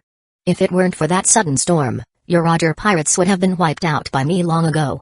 Humphrey, defeated is defeated. Making excuses is meaningless. No matter what you say, you were a big figure outside, although just a big figure who will be surpassed by me sooner or later. Bullet lay on the ice-cold floor and curled his lip in disdain, but his mood at this moment was still extremely foul, which was also the reason for his irritability. Ever since talking with that person, he felt that every minute and second spent here was causing his potential and aptitude to drain away. He was impatient to get out and continue becoming stronger, then surpass Garp, defeat Garp, and prove that he was stronger than Roger. He also wanted to witness the so-called true world's strongest, and then surpass them, and defeat them. With his own strength, surpass everything, obtain everything. On the other side, Shiki heard the brat's mockery and revealed a cold smile on his face, replying. Surpass? You arrogant brat who doesn't know the height of the sky or the depth of the earth. If this were outside, I would have cleaved you with a blade. But now that you're in this place, you can't get out either. Don't even think about surpassing me and Roger in this lifetime. As for the first half of that sentence, Bullet didn't think much of it, but the last sentence somewhat broke through his defenses. His expression instantly became ferocious, and his entire breathing became heavy. But he didn't retort again. Instead, he thought about the words of that mysterious person. That person had said they would let him out in another year or two to meet that true strongest person. To be honest, just this point alone could be considered a glimmer of hope, but he didn't want to speak of it, fearing that something unexpected might happen. However, even this not-so-long period felt extremely difficult to endure. He couldn't imagine how he would get through the next 2 years. That's why he was yelling so frantically, hoping to attract the mysterious person's attention and be taken out earlier. Bullet fell silent, and Shiki also stopped bothering him. This caused Infinite Hell to return to a state of silence. This also made the sounds from outside the corridor become more noticeable. Go in. Magellan's voice was very familiarized to most people here. Hearing these words, they knew another little companion had arrived, but they didn't know their background. This place wasn't somewhere ordinary people could enter. Actually, with Crocodile's current strength and identity, strictly speaking, he wasn't qualified to be here. He should have been imprisoned in the freezing hell upstairs, which was the gathering place for criminals with bounties over 100 million. But who could help it? He was personally captured by Holy Shield from Cypherpol Zero agent, who specifically requested he be imprisoned in Infinite Hell. So Warden Magellan could only act according to the instructions. Of course, he wasn't following the order of this Holy Shield, but rather the order from the world government behind the other party. After all, the two sides didn't belong to the same system, and neither could order the other. Crocodile obediently walked into his own prison cell. He ignored Magellan closing the door behind him and looked around at the environment. He found there was nothing much to see. There was just a stone platform he could sit or lie on, and a stone toilet next to it. There was nothing else. However, he didn't care. He casually sat on the stone platform, already able to imagine how boring life would be here. Fortunately, there was an old acquaintance nearby. Ha. Ha. Ha. Ha. Crocodile's laugh was particularly interesting. Although each syllable was ha, it seemed deliberately drawn out, giving the impression that one might worry he couldn't catch his breath. The moment Bullet in the adjacent prison cell heard this voice, an unpleasant face immediately appeared in his mind. A sand-playing bastard whom he couldn't beat but also couldn't lose to 2 years ago. This was a mystery he couldn't solve at the time. He could fight Vice Captain Rayleigh to a draw, yet he also fought that guy who played with sand to a draw. This isn't right. He, Bullet, was the world's strongest genius. It was only natural for him to achieve this. But why could a guy who had just set sail also seem to fight Dark King Rayleigh to a draw? So, was his strength on par with Rayleigh, or on par with that bastard? Stupid Crocodile, I didn't expect you to be captured too. But why is your aura so weak? Crocodile's long laugh was instantly stifled by Bullet's words. His face turned red, and he retorted through gritted teeth. I'm your equal, so even if I've become weak, that means you've also become weak. Huh? Bullet was dumbfounded. What kind of logic was this? But it somehow sounded like there was nothing wrong with it. He said angrily. Although I don't know what happened to you, with your current aura, I could beat you to death in less than a day. Humphrey, then come out. Anyway, our record so far is a draw. You're not qualified to say I'm weak. Crocodile disdainfully tried to save face for himself. Chapter 91, The True Value of the Mag Fruit. In the Holy Land, Mary Joyce, wasn't playing tennis. Instead, he stayed alone in the treehouse between the moon, recording something in a notebook with a serious expression, occasionally showing looks of recollection and thought. Sea stone inlaid in the ship bottom of marine warships, making Sea Kings feel that the marine warship is the sea, can greatly reduce the chance of being discovered by Sea Kings in the calm belt. The technical difficulty shouldn't be high, it should be researchable just by mentioning it. We also need to add paddle wheels, propellers, and steam propulsion. While recalling, he wrote these down on white paper. Of course, he didn't understand overly professional technology knowledge, so he only jotted down the general ideas. This was because he was preparing to gently push the development of the marine science and technology. Mainly, he had decided to disclose the matter of the Stargate to the Five Elders and the others soon, which would likely involve contact with other civilizations, thus creating a sense of tension. Vegapunk researched these things within a few years of the original plot starting, but for the current world government, that's something 20-odd years in the future. Couldn't wait that long. He felt that some things indeed required long periods of research and experimentation, but some things could actually be fast-tracked. Current marine warships don't have sea stone installed in their ship bottoms, nor do they have steam propulsion, let alone paddle wheels and propellers. Therefore, it's difficult for them to navigate the calm belt, and their speed is much slower. He recalled that when Momonga took Empress Hancock from Amazon Lily to impel down, it only took a little over 4 days, but now it would take at least a week. Animal hybridization, he already developed that in the future kingdom. After so many years, it must be very mature by now. I just need to think about how to utilize this technology. And artificial life technology using lineage factor. Looked at the relevant research data on the science unit submitted by the Five Elders and smiled. Oh. Just starting research? This should be the advanced technology of the Germa Kingdom's cloning technology. In fact, whether it was Vinsmoke Judge, Queen of the Beast Pirates, or the future Caesar, their biochemical technology was essentially what Vegapunk had already discarded.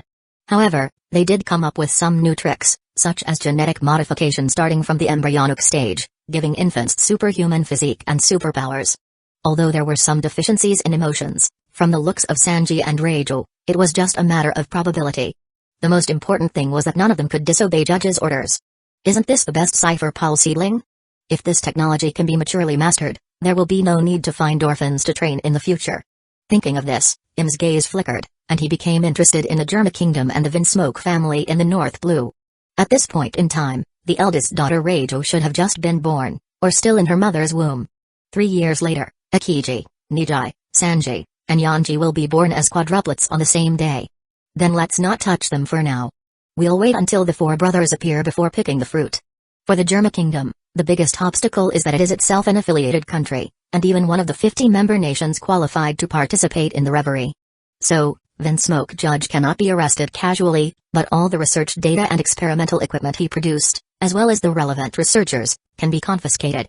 Reiju and the others can also be taken away as contraband. Because, apart from the science unit, research on lineage factor is an act explicitly prohibited by the world government. Doing so is reasonable and legal. If he wants to continue his research work, there is only one choice: join the science unit. Oh, it's the Academy of Science now. However, with this guy's ambition, it's unlikely he'll join the Academy of Science and honestly be a scientist. Chuckled.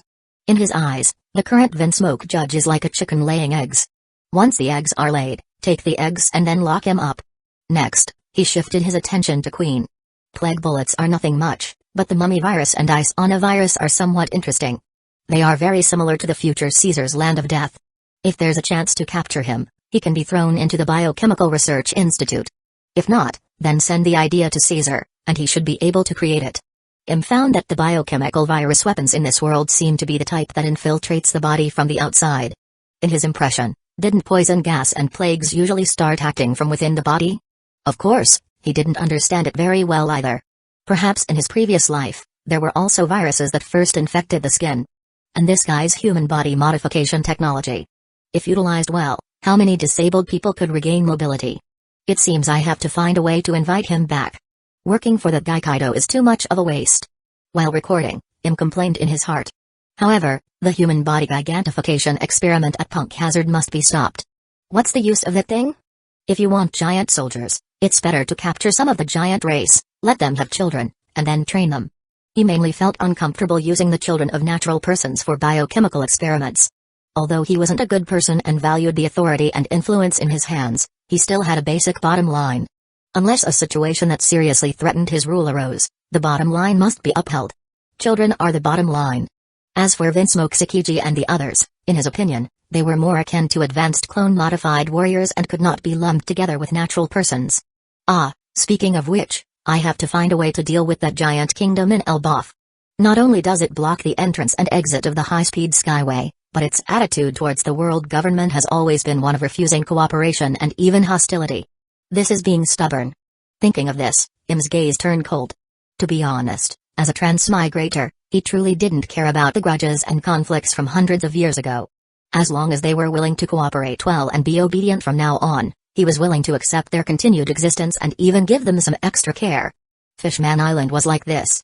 But if it was truly impossible, then he definitely couldn't keep such a large time bomb in his homeland rear. After opening the Stargate, conflicts and wars with the civilizations of 10,000 worlds would surely be frequent. He didn't want to be backstabbed by these giants. Either destroy them at some point, or support a new giant king who leans towards the world government. At this moment, M realized his thoughts had wandered off topic. What he needed to think about today was matters related to science and technology. He immediately suppressed the matter of the giant race back into his heart. Vegapunk must be kept under control. Let me think. His lifelong goal is to allow the citizens of the future country Balgamore to live in a warm environment. For this, he even created an ultra-large heater, but it was forced to stop due to lack of funding and technology at the time. So, can I provide funding and support him to continue improving this heater? He should figure out the technology aspect himself. Actually, Im felt that to warm up Baltigo, a winter island, it wasn't necessary to rely solely on science and technology. The devil fruit ability could also do it. For example, send Kizar there to use his awakening, dispel the wind and dark clouds on the island, turning it into a sleepless island that never lacks light. Then, have Akainu go there as well to create an active volcano, giving Baltigo enough geothermal energy. This way, the problems of ice and snow on the island could also be solved.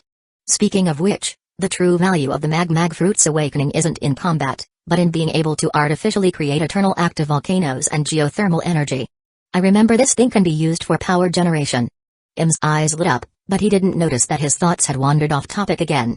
Chapter 92, Marines, Army, Air Force. Geothermal energy. This is a non-polluting clean energy source from the magma deep within the planet, although Im doesn't understand the specific details very well. But he knows one thing, in his previous life, the nation that gave birth to and raised him was #1 in the world in terms of the scale of geothermal energy utilization. This is enough to show that it's reliable. The heat energy from underground is converted into mechanical energy, which is then converted into electrical energy. This is what's known as geothermal power generation.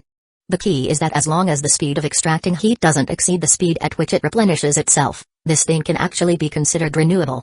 Not to mention the active volcanoes created by the Mag Fruit's awakening ability, which can theoretically erupt and exist permanently. Heat energy is essentially limitless. For a civilization, energy is the engine of its development. Even Im, despite his ignorance, knew this. After all, he had received a certain level of education, and in this regard alone, he was infinitely stronger than his predecessor. Okainu's magma can produce eternal geothermal energy, so Kizaru's flash must be eternal light energy, and Dragon's hurricane, that's wind energy. These are all non-polluting clean energy sources. He was a little excited. He immediately stood up and paced back and forth in the living room. He really hadn't thought about these matters before, but now that he realized their immense value. Enel's rumble fruit. Im stopped in his tracks and suddenly raised his head. His deep gaze seemed able to penetrate the roof and see the sky island above the white sea. The previous ones were all converted into electrical energy, but the rumble fruit's awakening directly provides electrical energy. Wasn't the Dark King powered by it back then? Thinking of this, the idea of going to Sky Island became even firmer in his heart. The importance of the rumble fruit was enough for him to take action personally, and he could also enjoy the unique scenery of Sky Island along the way. After calming down, he sat back on the sofa, poured himself a glass of red wine and drank it, then continued to write down his thoughts with a pen. That's right, he was actually going to give Vegapunk spoilers. He also wanted to tell this black scientist, who was said to surpass human intelligence by 500 years, in advance about the various sea scholars' speculations on the principles of devil fruits from his previous life, the general situation regarding the pacifista, and some technology from his previous life. I remember the key to the pacifista also requires the heart provided by the opop fruit and shape memory alloy materials. For the former, he could figure it out himself and see if a normal heart could be used. As for the latter, Im looked up and saw the wooden box on the cabinet. Inside was the Parimsha system munch fruit. Actually, he could give him the munch fruit to eat, and then reveal the process of Wapol manufacturing memory alloy in the future. It shouldn't be difficult to replicate. But the problem remained, there were still doubts about Vegapunk's loyalty to the world government. If he ate the munch fruit, that person would no longer be an ordinary human, but an ability user with supernatural strength, which would increase the uncontrollability. Speaking of which, in his previous life, it seemed someone speculated that this Vegapunk had a connection with the Revolutionary Army. But now the Revolutionary Army has been strangled by him at the source. If he tries his best to help him restore warmth to the future kingdom, his loyalty should be fine. Im shook the wine glass, watching the bright red liquid swirling inside, and fell into thought. After a moment, he made a decision. There's no need to rush giving him the munch fruit for now, but these spoiler contents can be given immediately. The world government's technological power must be strengthened, as well as the Marines' weapons equipment. Previously, the 5 elders considered suppressing the Marines and cost issues. Even though North Blue already had mature automatic rifles, submachine guns, and grenades, they still hadn't equipped them on a large scale. Currently, the Marines still use ball bullet flintlocks. Although they have been modified to be breech loading and rapid fire, their power itself hasn't significantly increased. Although this kind of firearms equipment is sufficient for dealing with pirates and other influence on the homeland. After all, when they encounter a tough opponent, officers with higher combat power will handle it. But if they were to go to war with civilizations from other worlds, this kind of breech-loading flintlock with rapid-fire capability wouldn't be enough. In Im's view, since there are better weapons, the army should naturally be equipped with the best. As for the cost, if they win the war, they learn it back. Why worry about resources? Losing is the big problem. As for the issue of checking and balancing the Marines, he already had some ideas. But one point must be clear, the Marines can be checked and balanced, but not overly suppressed, otherwise the world government will ultimately suffer. Most importantly, Im has enough understanding of this generation of Marines high-ranking officials, so there's nothing to worry about. As for the next generation of Marines high-ranking officials, the method of checking and balancing will have already begun by then. Currently, the situation regarding the development of firearms in the 4 Seas is mainly like this. East Blue is the slowest in development, where only single-shot muzzle-loading flintlocks are mainstream, and most people haven't even seen rapid-fire flintlocks. 2 years ago, Usopp, who was still in East Blue, couldn't even recognize the 6-shot revolver from South Blue in the hands of the bomber Mr. 5. He insisted it could only fire 1 shot, only to be instantly proven wrong. From this point of view, South Blue is stronger than East Blue, at least rapid-fire flintlocks have become mainstream.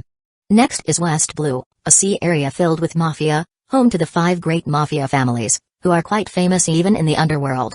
The firearms level here, judging by the future performance of the fire tank pirates, has already reached the level of World War I in his previous life, with everyone having a Mauser rifle and heavy machine gun.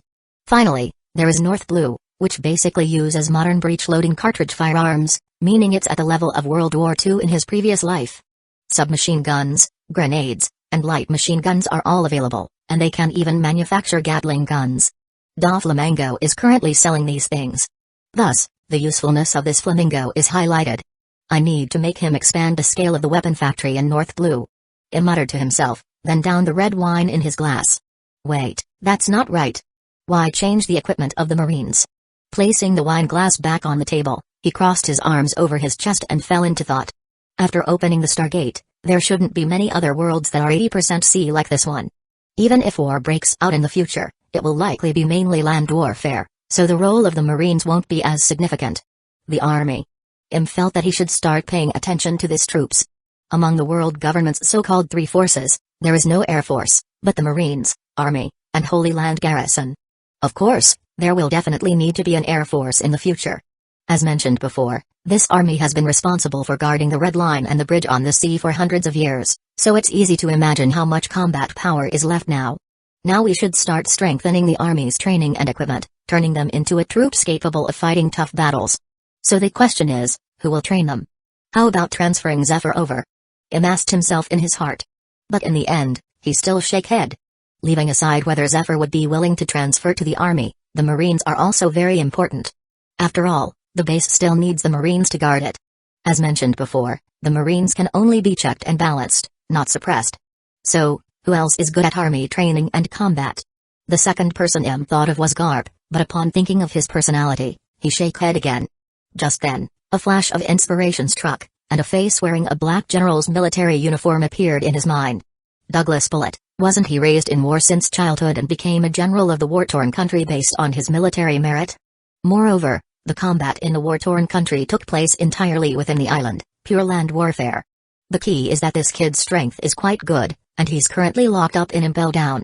Chapter 93, Next, I want to learn from you.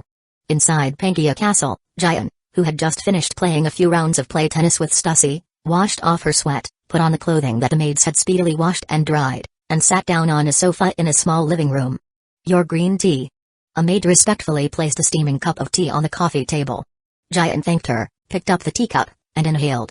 A rich tea aroma immediately filled her nostrils, invigorating her somewhat weary mind. Just then, Stussy walked over and sat on the sofa on the other side. Another maid came up and brought her coffee with milk. This had become their daily routine. There was no other way. Within this castle, they were the only ones who could talk to each other as equals. These maids didn't dare to say a single word unrelated to work to them. Nerona Saint didn't come, which makes me feel like the whole day was completely meaningless, Stussy said with a smile, elegantly taking a sip of her coffee. I actually think it's quite good to play with you. It's a nice way to relax occasionally. Jian's words made Stussy's mouth twitch slightly, but she had nothing to say. After all, the former's strength was indeed a bit strong than her own, but in her opinion, this was a very normal matter. Is there a problem with an agent's frontal combat ability being weaker than a Marine's? It's just that I miss Sister Tsuru a bit, and Sister Rouge too. She's almost due, and it would be a shame if I didn't make it back to see the little one born. Jian didn't notice Stussy's expression at all, because she wasn't thinking much about it anyway. Instead, she was looking at the pale green tea in her cup with some melancholy. What, do you want to go out? I quite like the current life. These days have been the most comfortable and peaceful since I was born. Stussy was truly satisfied. In the safest, most distinguished, and most luxurious place in the world, she enjoyed the best food every day, slept on the softest large bed, and had the best maid serving her.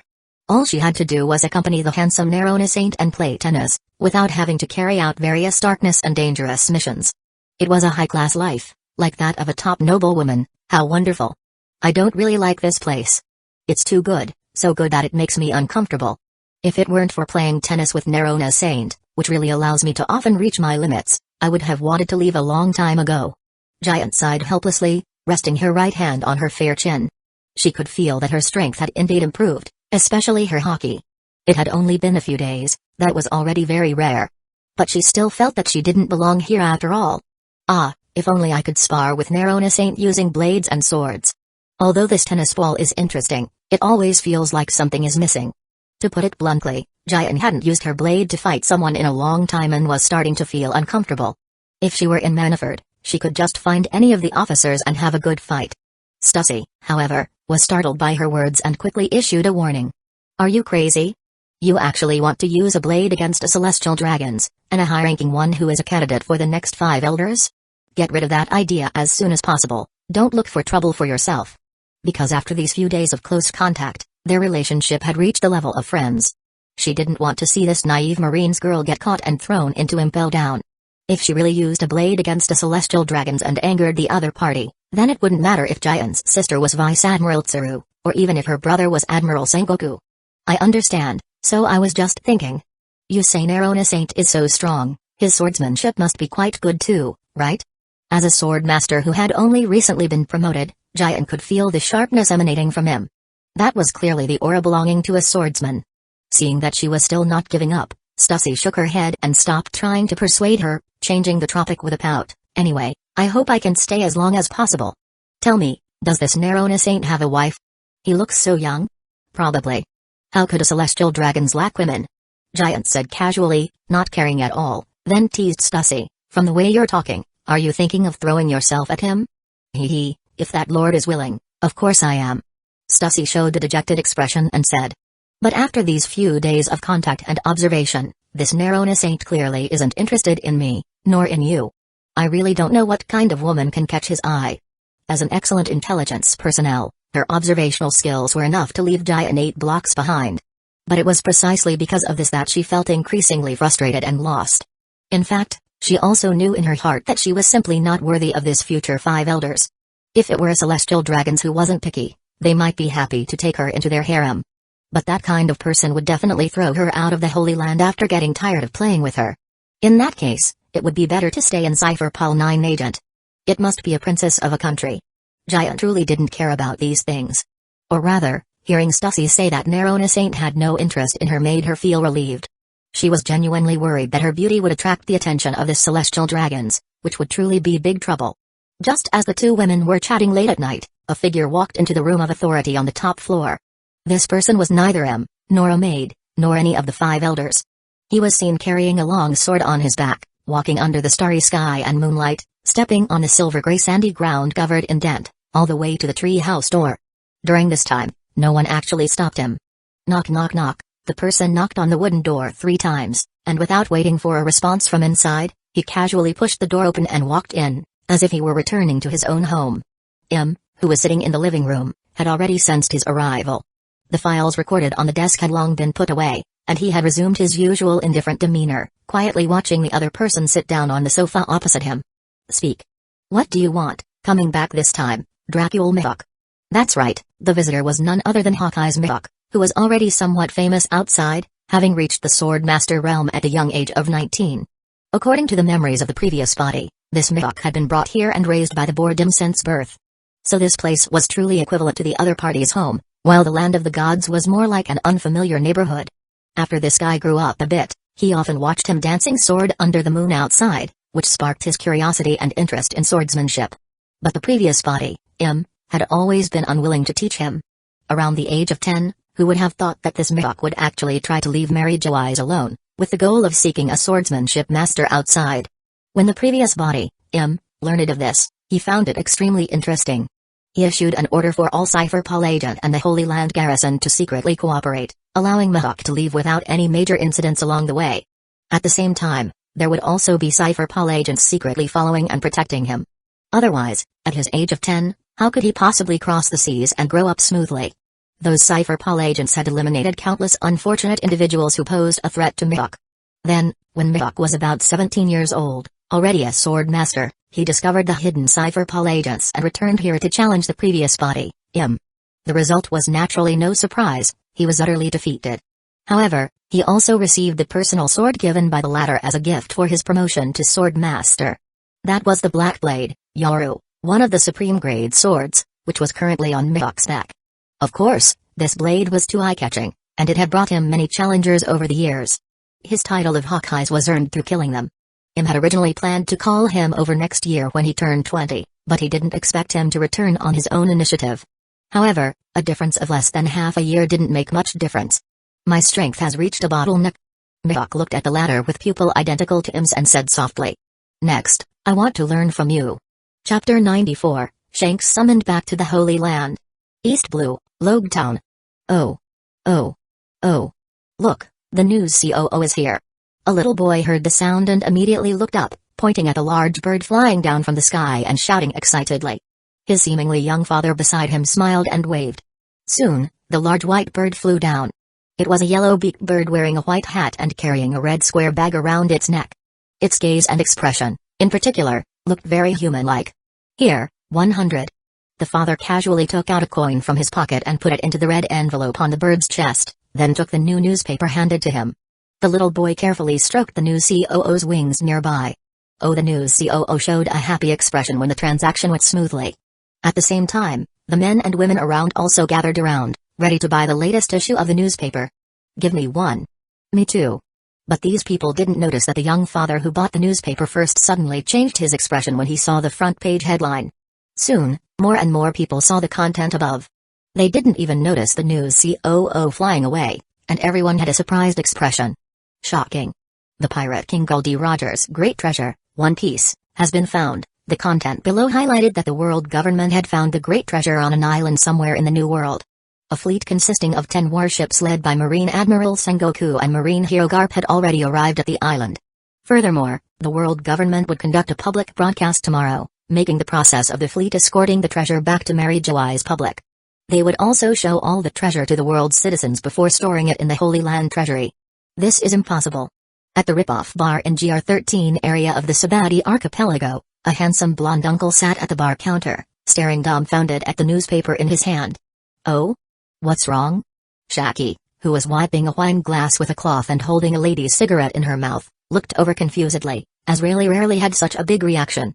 It says here that the world government found Laugh-Tale and Roger's treasure, and the gold and jewels they found filled 2 large cargo ships. Rayleigh put the newspaper on the bar counter with mixed feelings. Is that so? Shaki put down the wine glass and cloth in surprise and picked it up. She read very quickly, and a moment later, she smiled. I didn't expect you guys were quite rich back then. Why didn't you bring some over? Then we wouldn't have to live so poorly now. You're wrong, we didn't leave any gold or jewels on that island at all. Rayleigh shook head and sighed, looking at the whiskey in his glass with a hopeless expression. I didn't expect it. Roger's scheme was broken by the world government just like that, and so quickly, and in this way. Amazing. He thought that if Roger knew about this in the land of the Yellow Springs, he would probably be very angry. Shaki was an extremely smart woman. As soon as she heard his words, she immediately understood the meaning. Raising an eyebrow, she pinched the cigarette in her mouth between her fingers, letting wisps of smoke slowly rise from it. So this is a show by the world government, huh? It's indeed a good method. It can be considered to have eliminated half the impact of the great treasure rumors, mainly stopping the subsequent continued fermentation. Sigh. Rayleigh sighed again, picked up the wine glass, and drank the drink inside in one gulp. Unwilling. In the New World Sea area of the New World, at Whole Cake Island, the center of Toto Land, Big Mom had just finished listening to her eldest son, Prospero, relay the content of the newspaper. Mama, truly an astonishing move, world government. At this moment, Charlotte Linland's figure hadn't completely gotten fat, but looked a bit plump.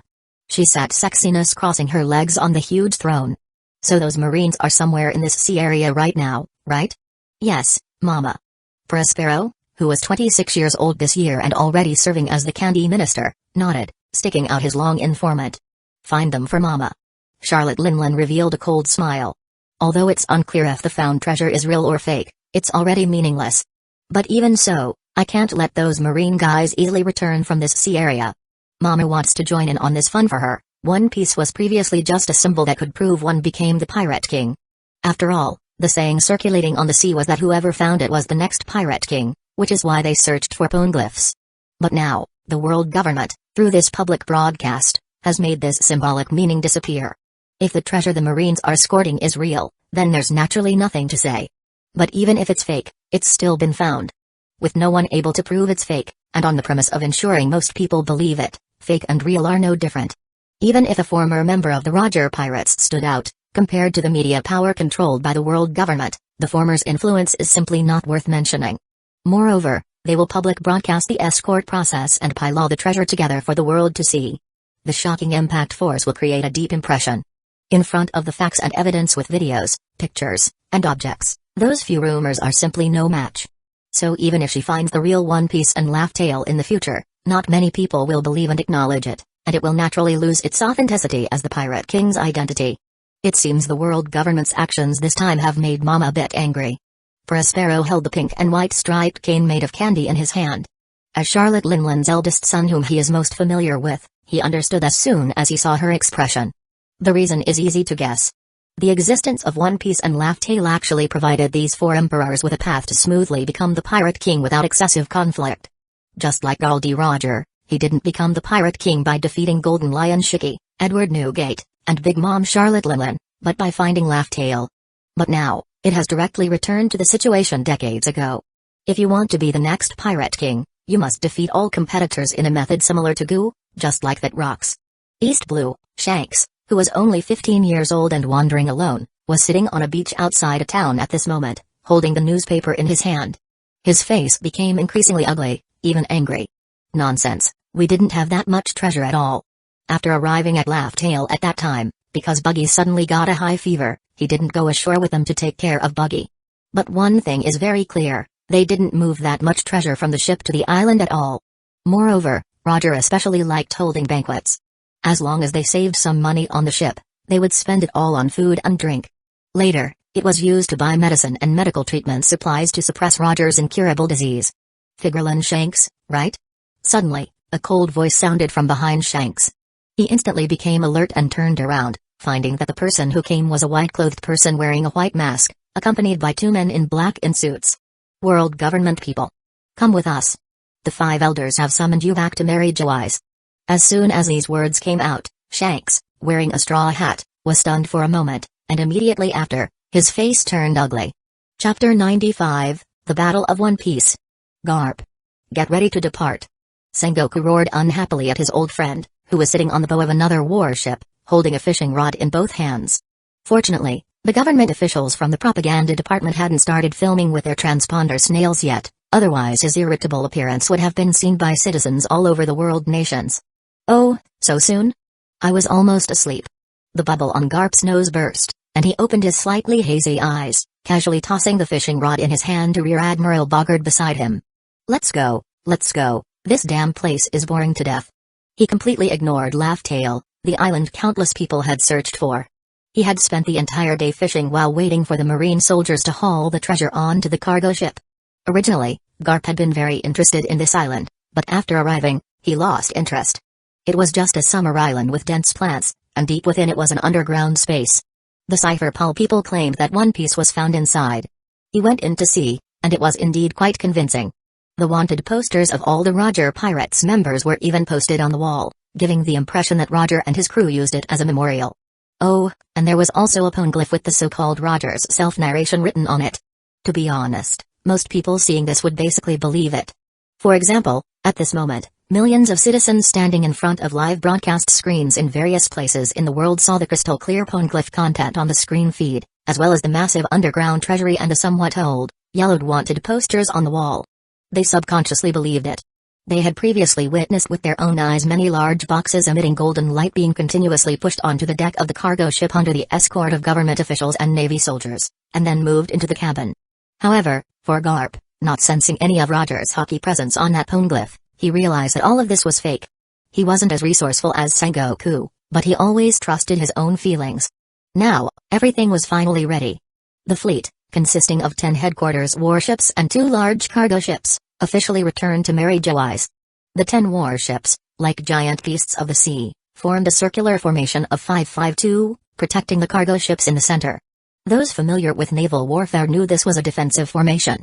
Once faced with impact from multiple enemy ships, these warships, divided into inner and outer layers, would begin to rotate around the center, ensuring they could deliver a volley of bombardment with their maximum broadside firepower. In fact, this circular formation also had weaknesses, such as being difficult to counter missile or torpedo attacks. Missiles didn't exist at this point in time, at least not until 20 years later in the North Blue, and even then, they would only be small, short-range missiles. Torpedoes were similar, you couldn't see any ships using them at sea. Moreover, this constantly changing circular formation severely tested the piloting skills of the fleet commander and each ship captain. Only these Marines from headquarters could handle it with ease, especially with Sengoku, known as the tactician, in charge of the entire fleet's command. At this time, Akainu and Shiryu were stationed on the foremost warship, Borsalino was stationed on the rearmost warship, Sengoku and Garp guarded the left and right sides respectively, and the hidden Cypher Pol Zero agent was concealed on one of the central cargo ships. It could be said that for this operation plan, both Marine headquarters and the world government took it seriously. Snap out of it, Shiryu. The stern Akainu saw Shiryu leaning lazily against the ship's railing and barked at him. The latter, intimidated by the former's strength and identity, straightened up slightly. Since becoming Vice Admiral Akainu's adjutant, Shiryu had a feeling of both pain and happiness. The happiness was that the other party didn't mind him slaughtering pirates at will. Sometimes the other party killed even more ruthlessly than he did, clearing an area with a single magma fist. To be honest, it suited his taste perfectly. It would be even better if he could occasionally kill a few Marines, but he didn't dare, unless a Marine deserted during wartime, then it would be fine. The pain was that this person was too serious, completely lacking a sense of humor, constantly scolding him for not acting like a soldier. Crucially, he didn't dare talk back like he did to Magellan. Akainu's oppressive aura and personality were simply too terrifying. Shiryu didn't doubt that if he dared to curse back, that magma fist would come crashing towards him. He was completely suppressed by Sakazuki. Vice Admiral Akainu, we didn't see any pirate crews daring to charge at us on the way here, there's no need to be so serious, right? Shiryu said helplessly, his tone sounding somewhat weak. To be honest, He had held great expectations for the pirates in the New World before, thinking he would have a blast killing along the way. But who could have imagined that the pirate ships they encountered along the way would steer clear upon seeing this massive fleet of 10 headquarters warships? Admiral Sengoku had also ordered them not to pursue, but to reach Laugh Tale as soon as possible to retrieve one piece. Actually, this was normal. Who would deliberately pick a fight with such a large fleet without any attractive benefits? But because of this, Shiryu felt bored. Idiot. Sakazuki cursed unceremoniously. Now the whole world knows we are escorting 2 ships full of treasure, and it's a live broadcast. Can the situation on the way here be the same as now? Live broadcast. Shiryu was somewhat used to being cursed at by the other party now. What could he do? He couldn't beat him, and he could occasionally kill to his heart's content, so his attention was focused on the key point. To be honest, when he was in Impel Down, because there was no entertainment, he could only read newspapers, but after coming out, he hadn't read them again. Wasn't it more enjoyable to cut down a few pirates specifically captured alive during this time? So, a group of pirates eyeing the treasure will come running later. His expression became excited, his pupils flashing with dangerous crimson killing intent. Sakazuki glanced at him and then looked away, continuing to gaze at the horizon around them, and instructed in a deep voice. Don't be careless. The pirates here are not on the same level as the pirates in the first half. I understand. Of course, Shiryu had long heard that the pirates in the New World not only had extremely high bounties, but many of them were ability users and sword masters, and crucially, most of them possessed armament hockey and observation hockey. On the other side, on the deck of the warship on the right, Sengoku's eyes suddenly narrowed. They're here. On the warship to the left, Garp also raised an eyebrow, silently putting the bag of senbei in his coat of justice pocket, and began stretching his arms. Behind him, Rear Admiral Bogard, although still resting with his eyes closed, quietly placed his right hand on the hilt of the blade at his waist. But the problem was that the marine soldiers in the crow's nest scanning the surroundings with telescopes hadn't seen anything yet. 10 minutes later, black shadows appeared one after another on the horizon in all directions. Their number was so large that a casual glance revealed 20 to 30 ships. Woo-wah-woo, the extremely sharp alarm sounded, and Marines of all ranks on the 10 warships quickly ran to their positions, especially the triple-barreled turrets which began to rotate. They're here, they're here, they're here. Shiryu showed a cruel, mocking smile, but Borsellino, in charge of the rear of the fleet, had a troubled expression. So many. How scary. As the black shadows continuously approached, the marine soldiers responsible for intelligence quickly confirmed the pattern of each pirate flag, and then loudly shouted out the names of the main captains and their bounty amounts. White Knight Pirates, Captain Knight Commander Quiller, bounty of 85 million Bailey. Fire Ant Pirates, Captain Ant King Samuel, bounty of 69 million Bailey. Iron Arm Pirates, Captain Mad Ape Conrad, bounty of 110 million Bailey. Chapter 96, First Subscription. Charge. Strong ships and sharp cannons. It wasn't just Sengoku. On every warship, a marine soldier was loudly reporting the intelligence on these pirate crews to the highest officer on board. It took them a full 2 minutes to finish reading, and not a single pirate captain had a bounty lower than 50 million Bailey.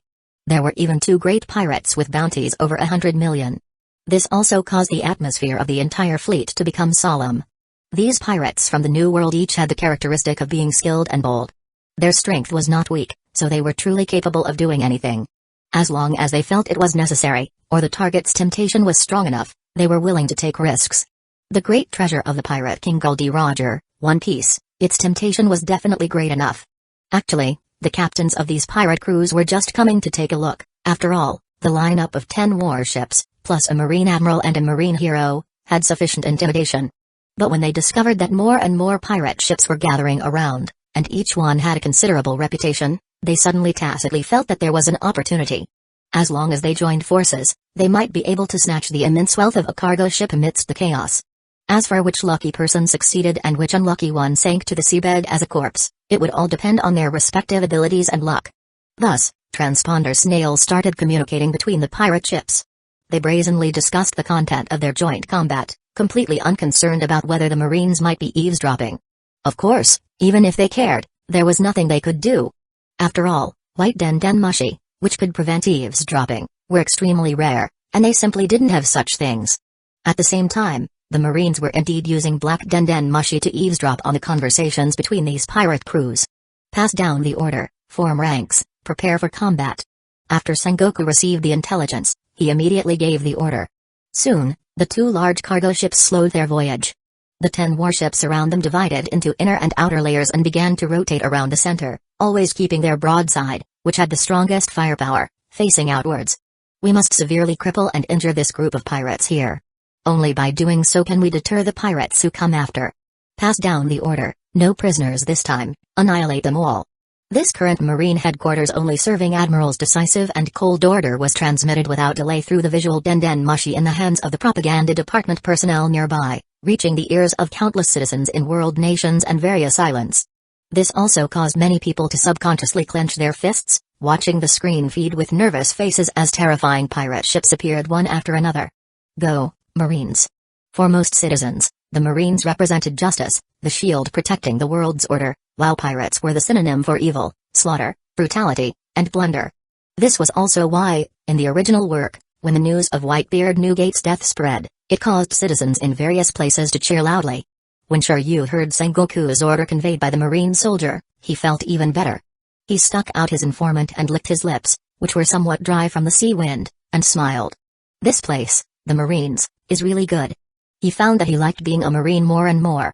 It was much more exhilarating than the dark and boring Impel Down. However, he secretly glanced at Akainu, who had his back to him. If only he could get a different superior, or get promoted to Vice Admiral sooner, then no one could control him. This damn weather really knows how to set the mood. Looking at the situation, it's going to pour rain. Palmer, a Vice Admiral who was only 50 years old, muttered complainingly as he looked at the dark clouds rapidly gathering overhead. Naval warfare, cannon, slaughter, and dark clouds, wind and rain, indeed made for a perfect match screen feed, but they also increased many risks and accidents. Who knew what scale the wind and waves would reach? The degree of magnetic field chaos in this New World sea area was far greater than in the first half's paradise. This could be seen from the fact that the latter only needed 1 log bows to voyage, while the former required 3. Suddenly, there was a big commotion from the pirate side. Nearly 30 pirate ships, varying in size and decoration, actually spread out and began to rotate around the 10 warships. However, their direction was exactly opposite to that of the warships. So that's it. Sengoku narrowed his eyes and observed for a moment, then understood the pirates' idea. Their combat style was actually very simple. They wanted to use their numerical advantage to surround the entire Marine fleet and then launch a charge simultaneously from different directions. Then, boarding combat. Mainly, doing this was fair to all pirate crews. Also, their cannon, whether in quantity, range, or power, were simply not qualified to engage in a cannon battle exchange with the Marines, even if they had more ships. So they had to get close, melee combat. As expected. When all the pirate ships maintained roughly the same distance from each other, through the connection of transponder snail, they almost simultaneously charged towards the Marine fleet at full speed. It was like a school of sharks that smelled blood, carrying thick malice and greed, pouncing towards a group of giant whales. This scene was naturally live broadcasted to various places in the world. All the men, women, and children fell silent, staring blankly at the famous pirate ships appearing one after another. One piece actually attracted so many great pirates. A newspaper reporter with a small recording transponder snail hanging around his neck subconsciously muttered. Boom. Boom. Boom. Boom. When the pirate ships entered the warship's cannon range, the Marine showed no politeness. Under the order of Marine Admiral Sengoku, they immediately opened fire. The headquarters-level warships, with their broadside facing outwards and sailing in an arc, immediately revealed their flaming fangs. Hollow explosive shells, whose power was comparable to IM's previous life's battle-axe missiles, flew overwhelmingly towards the enemy ships in all directions, carrying scorching high temperature. It can be said that the power of the ship cannons in this world, although extremely backward in terms of range and accuracy, the power of the explosives was terrifying like black technology. Stop them. Quiller, the captain of the White Knight pirates, roared and lifted his conical knight spear, pointing it sharply towards the high altitude. Swish swish swish, following his order, 3 figures wearing white knight armor and white cloaks turned into afterimages and flew out, cutting 3 falling black cannonballs into 2 pieces, causing them to fall into the sea on either side of the ship deck and explode, creating high water spouts. The surging explosion impact strongly pushed the air, turning into air currents that swept out, but the pirate riders on the deck remained motionless as a mountain. However, most members behind them did not have cape, which should reflect the difference in rank. Although the warship's cannonballs had great power, this sea area was not lacking in combat power capable of cutting them with blade and exploding them with fists. Explosions like this did not have much killing power against targets whose physical ability exceeded the human limit. For example, Zone Devil Fruit user, and according to Cypher Paul's internal statement, people whose Doriki value reached 500. However, this did not mean that these pirates could completely ignore the warship's repeated volleys. As the distance between the two sides got closer and closer, the accuracy and density of the marine warship's cannon also became higher and higher. Cannonballs constantly bombarded the pirate ships, causing huge explosion and gunfire flashes.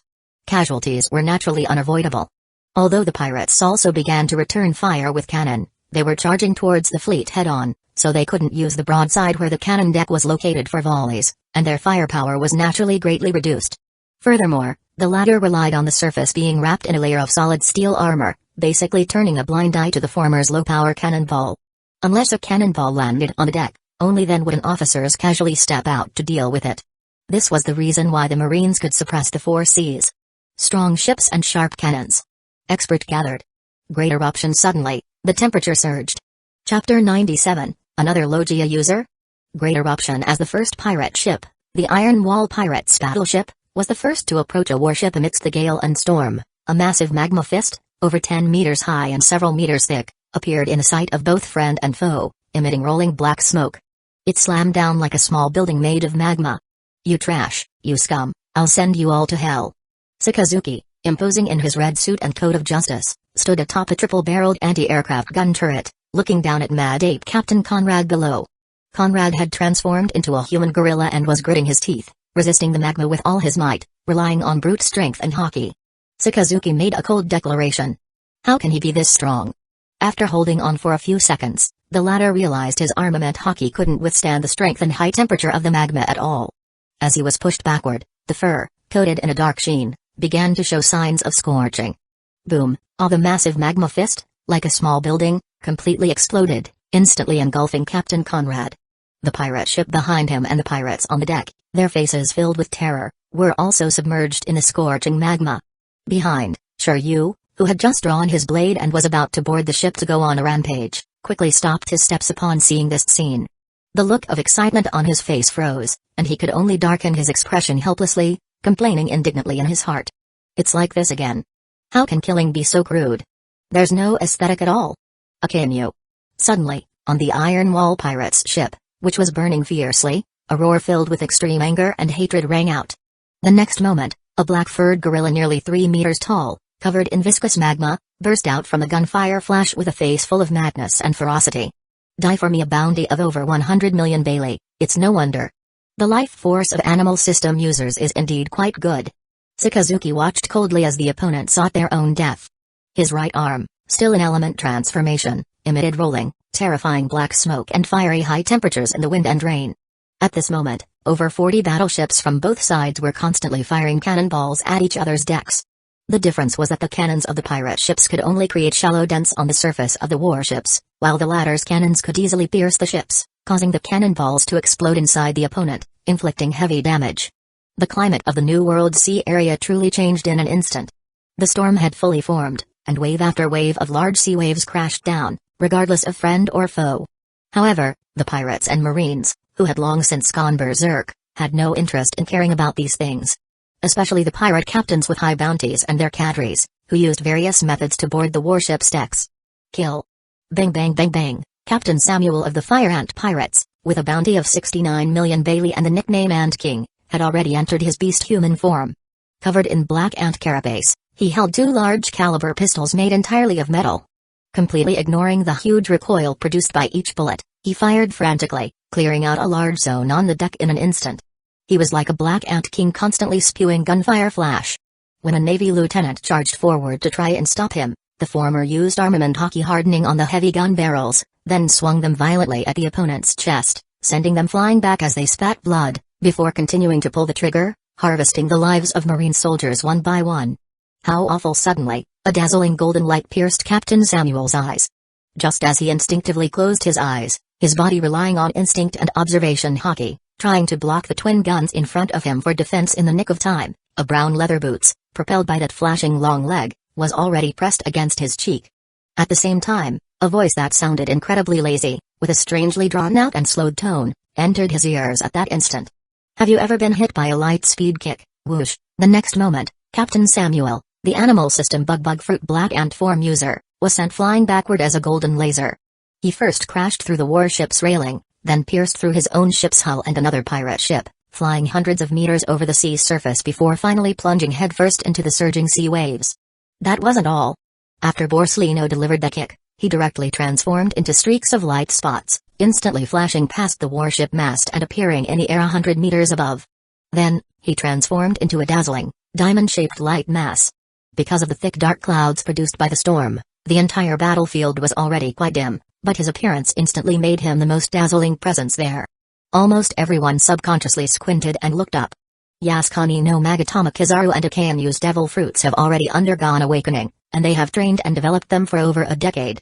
Compared to Admiral-level combat power, they only lag behind in their hockey level, so the power of their devil fruit ability techniques is not diminished at all. Whoosh whoosh whoosh whoosh, thousands upon thousands of dense beam projectiles, trailing long golden light trails, covered the entire zone behind the fleet in an overwhelming barrage. 10 or so pirate ships of various sizes were all within the attack range. Boom. Boom. Boom. Boom. The moment the beams hit the sea, huge balls of fire instantly rose, evaporating large amounts of seawater. As for the beams that landed on the ships, one hit was enough to cripple a ship's hull, and 2 hits directly turned them into wreckage sinking into the seabed amidst the flames. All the pirates, and even the Marines who were seeing Borsellino unleash his power for the first time, were more or less shocked. As for the millions of citizens from various nations watching the live broadcast screens, their mouths were wide open, and they were frozen in place. Especially the citizens located in the 4 seas, they simply couldn't imagine that such terrifying combat power could exist in this world. This was practically a natural disaster. Who would have thought that Vice Admiral Kizaru, who always had how scary and how troublesome on his lips, would be the first one to unleash a major attack? And this destruction power could simply be called a human buster call. That kid, he must be thinking of finishing things quickly and getting off work early, huh? Sengoku said, shaking his head with a wry smile, finally letting out a sigh. But with Sakazuki and Borsellino here, I and that old bastard Garp don't need to make a move. It saves me a lot of trouble. Yes, on the Marine side, although the momentum seemed astonishing, with 5 vice admirals and hundreds of headquarters officers dispatched, Sengoku, as an admiral, and Marine hero Garp were still holding the line. Because they were waiting for someone. Rumble, rumble, rumble, just as the small sun formed by Yasuke no Magatama began to retract its radiance, thick, long purple lightning snakes that felt ominous began to emerge from the dark clouds. Garp raised his head and squinted, observing the situation above. The next moment, the sky, which had completely turned into thunderclouds, suddenly erupted. Purple lightning bolts as thick as an adult's arm rained down, covering everything. These lightning bolts seemed to have a consciousness of their own, surprisingly only targeting the Marines' warships and the officers on the battlefield who had a strong presence like torches. In the distance, Shiryu of the Rain, who had casually cut down 2 pirates, looked at the purple lightning striking towards him and said in surprise, "Could it be another Logia user?" Chapter 98, Seeking Subscriptions. Has a 4 emperors joined the battle? In the first half of the Grand Line, on the Winter Island, Drum Kingdom. The weather here was as gloomy and cold as ever. Goose feather snow fell from the sky as if it cost nothing, and the cold wind howled, sweeping the snowflakes freely over the people working outside in thick winter clothes. Especially the construction team from the world government, ignoring their frost-bitten red cheeks, used their thickly gloved hands to push box after box of materials and tools onto the already widened mushroom lift. On the other side, the magnificent ice stairs, which Kuzen had spent a great deal of time and effort creating, also had an endless flow of people going up and down. Spacious platforms every 1,000 meters already had wooden houses and pavilions built for rest. Looking down from above, one could most intuitively see the extremely spectacular flow of people, especially on the Drum Mountain peak next to the main peak, where the roughly formed Medical Academy building was already clearly visible. The ice stairs between the Drum Mountain peaks turned them into a string of sparkling, beautiful necklaces. At this moment, Dr. Kira was accompanying a large group of doctors from various departments. While enjoying the underfloor heating prioritized by the construction team, they watched the live broadcast screen feed projected by the visual Den Den Mushi. Wow, someone can release such terrifying magma. If that hits someone, I wonder how I would treat them. A middle-aged male doctor mused, stroking his chin. It would definitely be severe full-body burns. If the patient doesn't have strong life force, they'd need a miracle to survive. Another doctor echoed. These doctors, of varying ages but all wearing white coats, viewed this world-renowned Great Sea battle from a very interesting perspective. No matter what matter happened, they would always relate it back to medical treatment. Just then, Dr. Kira, also wearing a white coat, stood up and left. She wasn't very interested in these matters, but since the current medical academy was established with the support of the world government, she still came to pay attention. Now, seeing that the Marines seemed to have the upper hand, she couldn't sit still. Her mind was currently focused on the research of Amber Lee disease. The time she had taken out was already a sign of her good feelings towards the world government. Also, Dr. Kira had recently heard that a Marine admiral would come to see a doctor in a few days. Oh, right, it was a former Marine admiral. As the combat in the New World intensified, the influence of this world public broadcast gradually expanded. More and more people gathered, or stayed at home, turning on their visual den mushi to watch in 2s and 3s. Especially the royalty and nobility of the various affiliated countries.